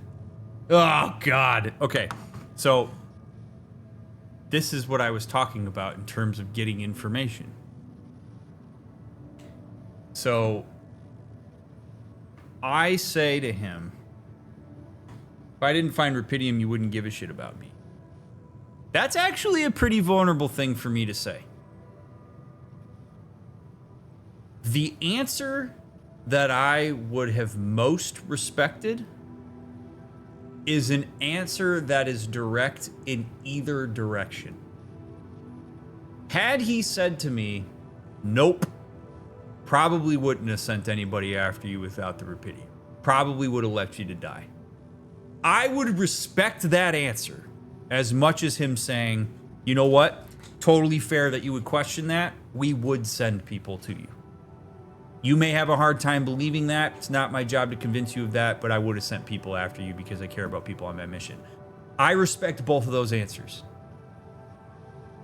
You tell me that I'm not worth you, I'm not worth anything beyond the Rapidium I bring home, at least you're being honest with me. At least I understand where you're coming from. And I don't necessarily have to agree with that, but I can respect your willingness to be honest with the fact that I mean very little to you.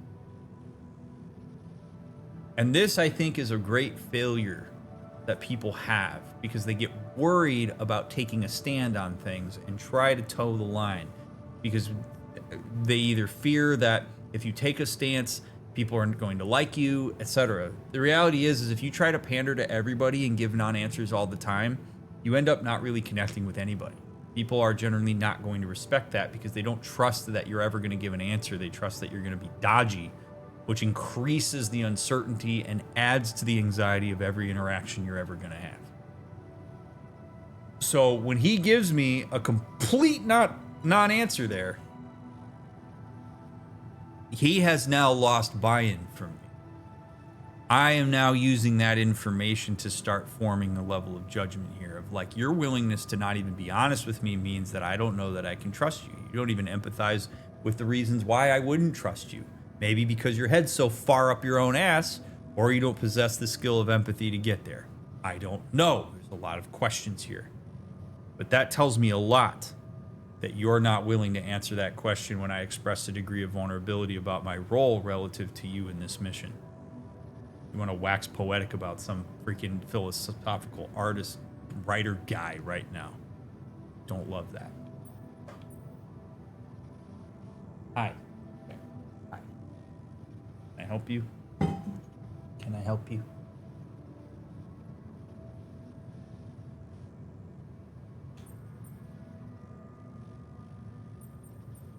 Now, I am not familiar with the works of Albert Camus, so I don't really feel compelled to say, of course, because he could trap me in that. That's not good.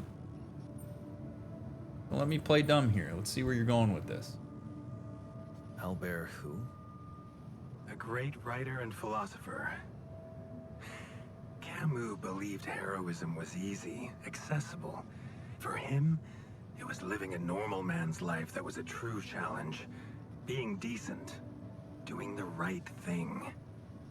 You are the first person to prove that we can actually excavate Rapidium in quantities that can really make a difference. A dream the biggest corporations have been chasing for over a decade now. Constantly failing. You say you're not a hero? Well, maybe I don't need you to be one. Maybe you should just carry on being a decent man, Jan Dolski. And after he said that, he farted and then sniffed it and went, smells so good. Okay, you're buttering me up for something big here. Let's cut to the chase. Hard-headed. I like that. You've probably noticed how different Rupidium looks in reality than on the training materials they showed you. Why is that? It changes form constantly. Its chemical structure is so volatile that it is almost impossible to capture two particles in the same state. A fleeting substance. Spectacular. But also very unstable.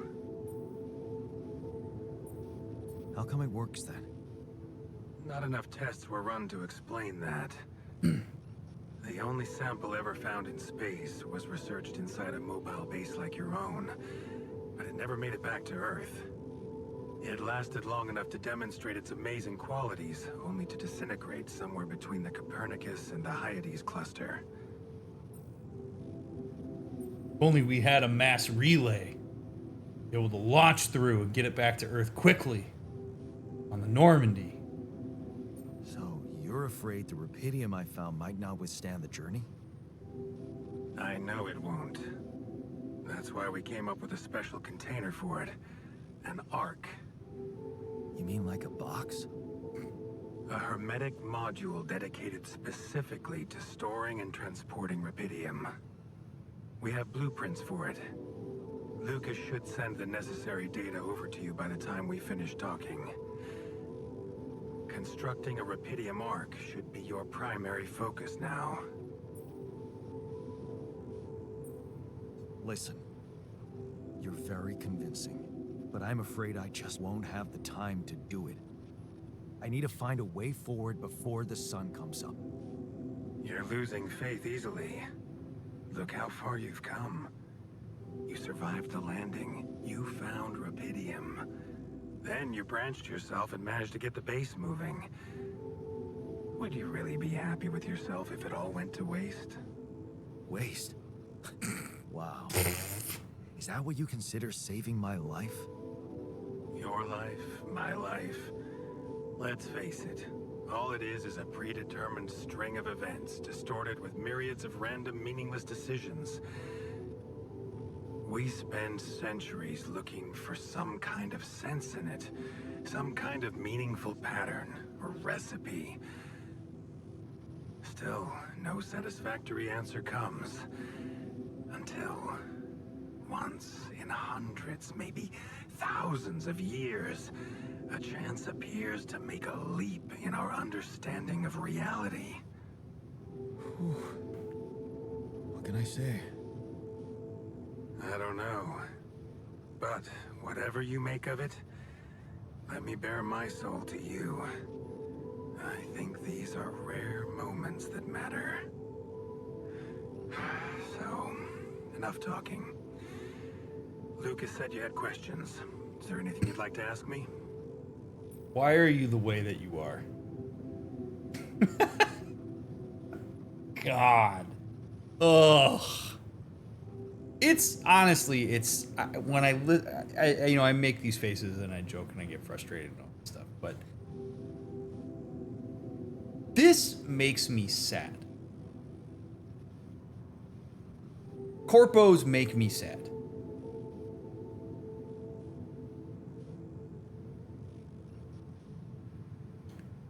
This guy,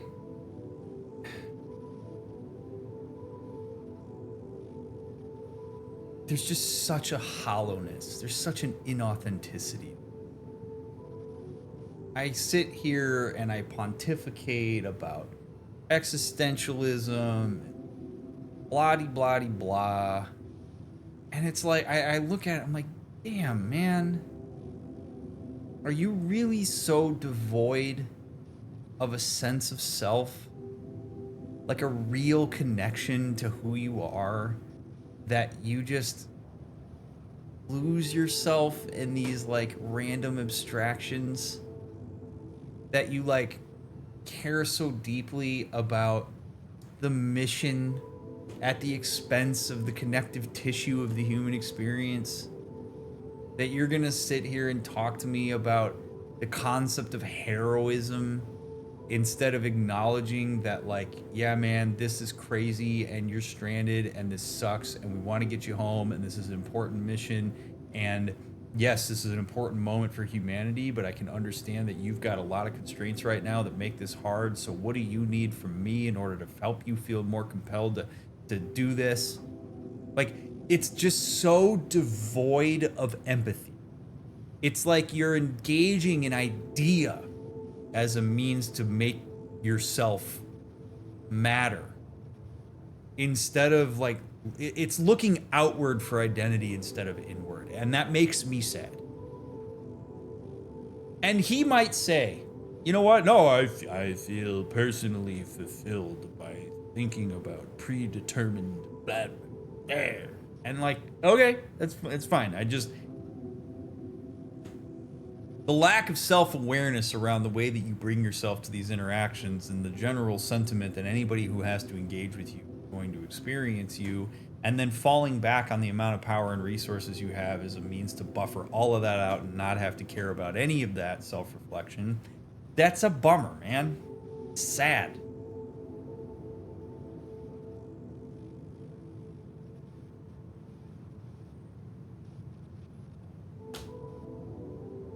Like, who are you missing out on by, again, sucking the corporate teat? Who's the person underneath all of this that couldn't find a sense of self that would allow them to, like, kind of transcend this role, where you see yourself as the letters that are after your name? Bums me out. And it's frustrating. It can be very frustrating to interact with, because there's a bit of a, I say this, I don't mean this to sound so harsh, but there can be a level of deludedness in it, particularly when you start ascending up the ranks.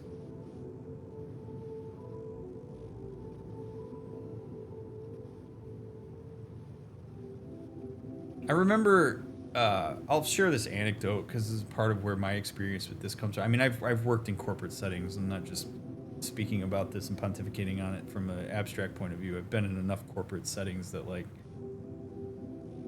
I've had experience with this. Not that it's the end-all be-all objective reality of this, but I remember one of the first times I encountered this was when I was 15. I was 15? I think it was 15, maybe 16. When I was 16, I got a job working for EB Games.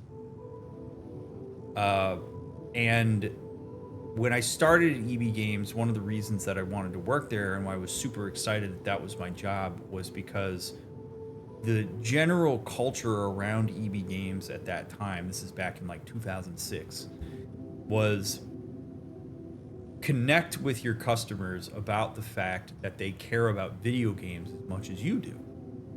Bring that passion. You work for this company because in some capacity you care about the products that are being sold.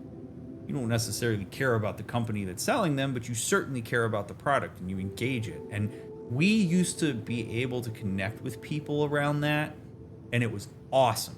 We would have customers that came in and, like, we got to be nerdy video game guys. And people loved that. And we actually sold a lot of video games because of that. It was great. We used to play video games while we were working to, like, sort of demo stuff for people and get people excited about it. It was a whole vibe. Somewhere around like 2007-ish, maybe 2008, maybe a little, probably it's 2007. The EB Games I was working at got taken over by GameStop. And there was an immediate cultural shift. And I remember so clearly the day that the regional manager came to our store. And he was the most out of touch person I could have ever imagined walking into the store. I was like, this guy doesn't even play video games. Like, this guy's probably never touched a video game in his life. He's coming in using all this like corporate jargon, and he's super jazzed up about all this like corpo speak and metrics, and not a single piece of his excitement had anything to do with video games. It had everything to do with kind of the marketing distanced bullshit. And I remember watching my store manager interact with him and being like, ugh. I didn't really know how to make sense of it. And then I remember when GameStop TV started, and they put this unit in the store. And there were mornings where we'd have to, we'd come in an hour early and we're getting the store set up, and then GameStop TV would turn on, and we weren't allowed to turn it off, and there would be this like message from the CEO. And the CEO is sitting in this button-down shirt in some random ass office environment, and he's addressing all the good workers, game advisors, senior game advisors, the managers and assistant managers of GameStop. Here we are at GameStop corporate, excited about the blah, blah, blah, blah, blah, blah, blah. And I remember thinking, like, God, like, where are you? Where are you? There's nothing to connect with. Where are you, the person? And it just always baffled me how you get people who will just drink the idealist Kool-Aid on what a corporate structure sends to them, tells them who they are, what to care about, how to feel. And there's such an inauthenticity that starts to come from that. And the reason I use the word sad is because in some ways I almost look at people that are lower in the level of that as people who were vulnerable from a sense of self standpoint that don't connect with it strong enough that they then connect to something that's been let out to them. It's the same kind of thing that happens in cults. Cults prey on people who are vulnerable and don't have a sense of direction and haven't developed a sense of self, or have had their sense of self beaten down so hard that they're looking for answers on who they are and what they can care about. And here comes this massive corporate interest that doesn't give a shit about you, but presents itself in a way that makes you think it does. And then you just constantly start scooping out who you are in order to be an arm of corporate, so that you can work your way up and make more money and be jazzed about the stuff that doesn't actually sit at the ground level of what you're doing. And I'll finish this by saying that, like, one of the mentors that I had, he was actually my dissertation chair. He's somebody that I respect so much. He started as a family therapist, worked his way all the way up to basically, I think, being like a provost or something like that at the university. Like, I mean, way high up. And then sort of brought himself back down to faculty after that. And we would have weekly meetings, and we would just kind of shoot the shit, talk about cool stuff. And one of the things that he said to me that I never forgot from that moment forward was, he said, the farther up the ladder I went, the farther I got away from the reason I was there in the first place. And there's a whole lot of reinforcement around that, and I felt like I was losing myself as I went up the ladder, and that's why I needed to bring myself back down. And so, sure, you might have some people who have, I hate to use this word, so know that I'm using this sort of like in a conceptual way, not in like a literal way. There's some people that work their way up the corporate ladder and are able to do so because they have almost borderline sociopathic tendencies. I think there are other people that work their way up that way because they don't necessarily have a strong sense of self around that, and that when they find it, they realize, wait a second, this isn't me. When I reconnect with who I am and what I care about and who I am as a person, this stuff starts to bounce off of me.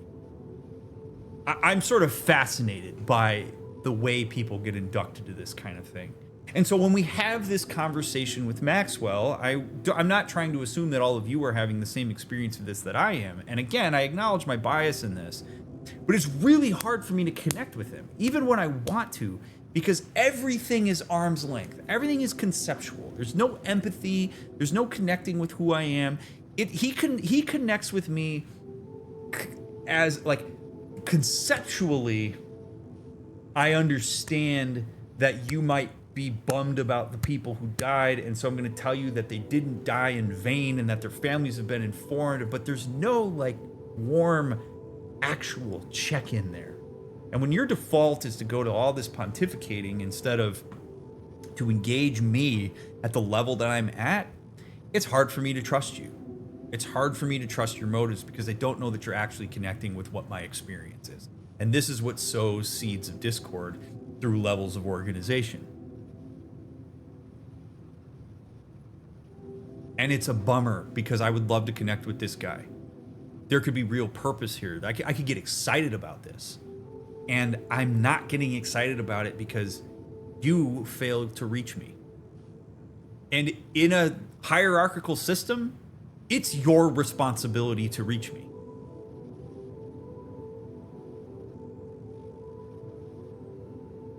So, really interesting to talk to this guy. His interactions with me make it harder for me to give him the benefit of the doubt on this. And again, my primary emotional experience around this is sad. It's not anger, it's not frustration, it's not even really annoyance. It's just, I'm bummed for you, man. The branching procedure. There's a story there. Tell me.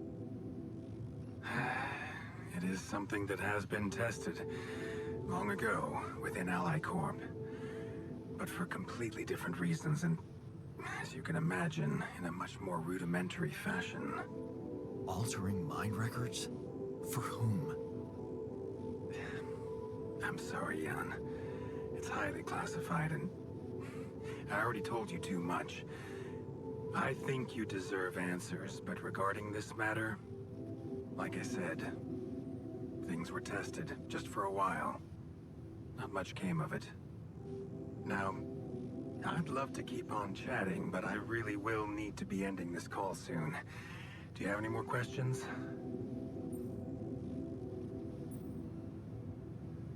If you're as high up as you are and you believe that I deserve to know this stuff, tell me. That's a false sentiment there. I think you deserve to know, but I'm not going to tell you. Okay, cool. I think you deserve to have your mortgage paid off, but I'm going to give you a predatory loan and not anything else. Or I'm not even going to help you pay it. All right, great. Wow, you're a wonderful person for expressing that sentiment. You're not actually doing anything to help me here. Like, he's literally...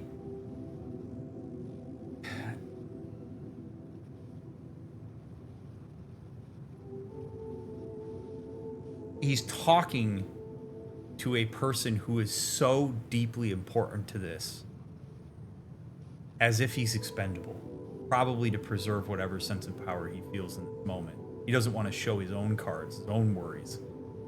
And it's just so bothersome. What will happen to my alters when we get back? I don't know yet. I don't need to tell you this is unprecedented. There are no good practices here, but I know one thing. You can trust me and Lucas completely.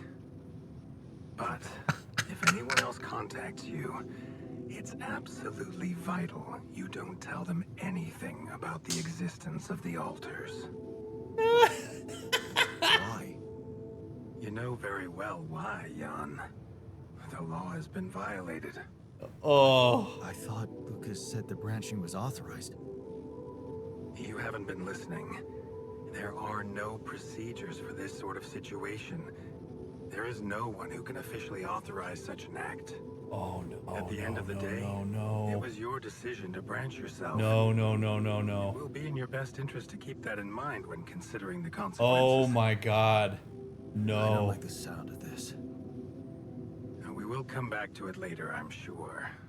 Right now, I'll have to leave you shortly. Is there anything else? No. Oh my God.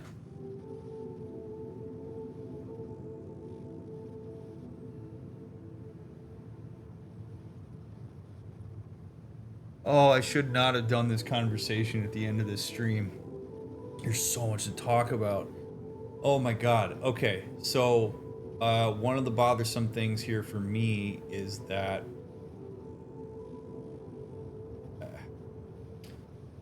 I do not use this term lightly. This term gets thrown around way too haphazardly right now, and it is one of my biggest pet peeves that people have co-opted this word in a way that is not actually connected to its definition. There is, and I say this specifically because there is a power dynamic here. There is some gaslighting going on here. And I say this because this isn't the first time that we've been hit with this. Instead of acknowledging what was said, and in some ways in no uncertain terms, in other ways that may have been unclear, Maxwell and Lucas have shifted this. They will say to me, "You're not listening. Your failure to comprehend this, you being wrong, is not because we gave you the wrong message. It's because you weren't listening." If this is a sentiment that is constantly repeated to him from people in positions of power who can hold his very survival over him, every time he tries to poke a hole in a sentiment that they express, that's gaslighting. Because they're attempting to get him to conceptualize a failure to understand as being his problem. He's not doing a good enough job hearing them, instead of we're not doing a good enough job sending messages, or we're sending false messages and walking it back. It's an attempt to get him to question whether the reality of what he heard is actually reality. And that is scary stuff. Gaslighting is a prolonged, systematic form of abuse that gets people to question their reality so that they conform to an agenda that the abuser has. It's not disagreeing about what kind of ice cream is better. So that's really powerful. And it's somewhat subtle, but it's there. And that's how you start sowing seeds of your own self-doubt here. He appears to hold more cards than us. He is presenting himself in a way where he knows more than we do. And he may be withholding to continue that vibe. He may not actually have the information, but if he appears to be withholding it instead of not knowing what it is, then we will think that he knows more about this than we do, which gives him more power and further fuels how dangerous that sentiment. That's the second time that somebody that we've talked to on this has said you weren't listening when we repeated back something we heard. And interestingly enough, if you want to test yourself on this, don't go back and watch the VOD yet. Ask yourself, who's right here? Is it Jan or is it Maxwell? And if you don't entirely know the answer, if you're like, God, I don't know if maybe we did hear that wrong, that's how easy this is to start being susceptible to. Where you're like, shit, I got to go back and watch the rest of this VOD and see what was actually said, because did we hear this wrong? If you had that experience when he said that, that's how susceptible we can be to these things. How quick it happens if you're not aware of some of what this looks like. Do you know what happened to my crew? Lucas showed me the records. I have a theory, but it's more of a hunch. I don't have any hard proof to support it. What is it? Well, I think it might have been the quantum processing unit that killed them. What? But that's... No, that's crazy. Do you read detective stories, Jan? The culprit always needs to have two things: a motive and a means. Well, it certainly had a means to do it. But why? Like I said, it's just a hunch. I'm afraid I won't have much more time for now, Jan. Do you have any other questions? Motive is much less important than means and data. Doesn't matter what my motive was. If I shoot my neighbor in the face with a shotgun, that matters a hell of a lot more than what my motive was for it. So, the means. I mean, he's just said, though, it's a hunch. I appreciate that he qualified it by being like, I don't actually know. This is just me spitballing here. No. I'm good. Rapidium arc, Jan. That's what you should focus on right now. Your secret is safe with me and Lucas. It's not my secret! Once you come back with a remedy for Earth's ailments, nobody will think of punishing you for how you got it. Oh. Remember, just do the right thing. Oh. Now, I really have to go, but it was a pleasure talking to you. And we will talk more, I promise. Until then. Gross.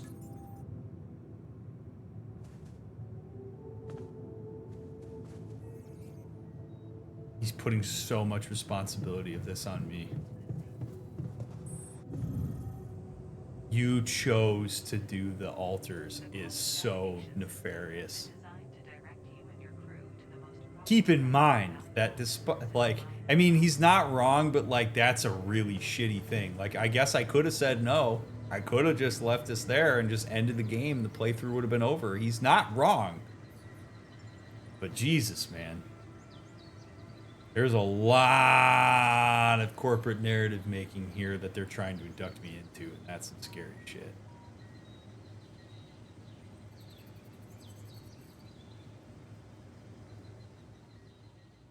Love that that's the last conversation I had before I went to bed.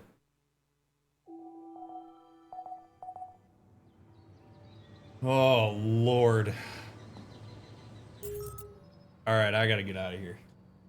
Super late, and I've gone for 2 hours, which is generally a half hour more than I want to. I'm loving this.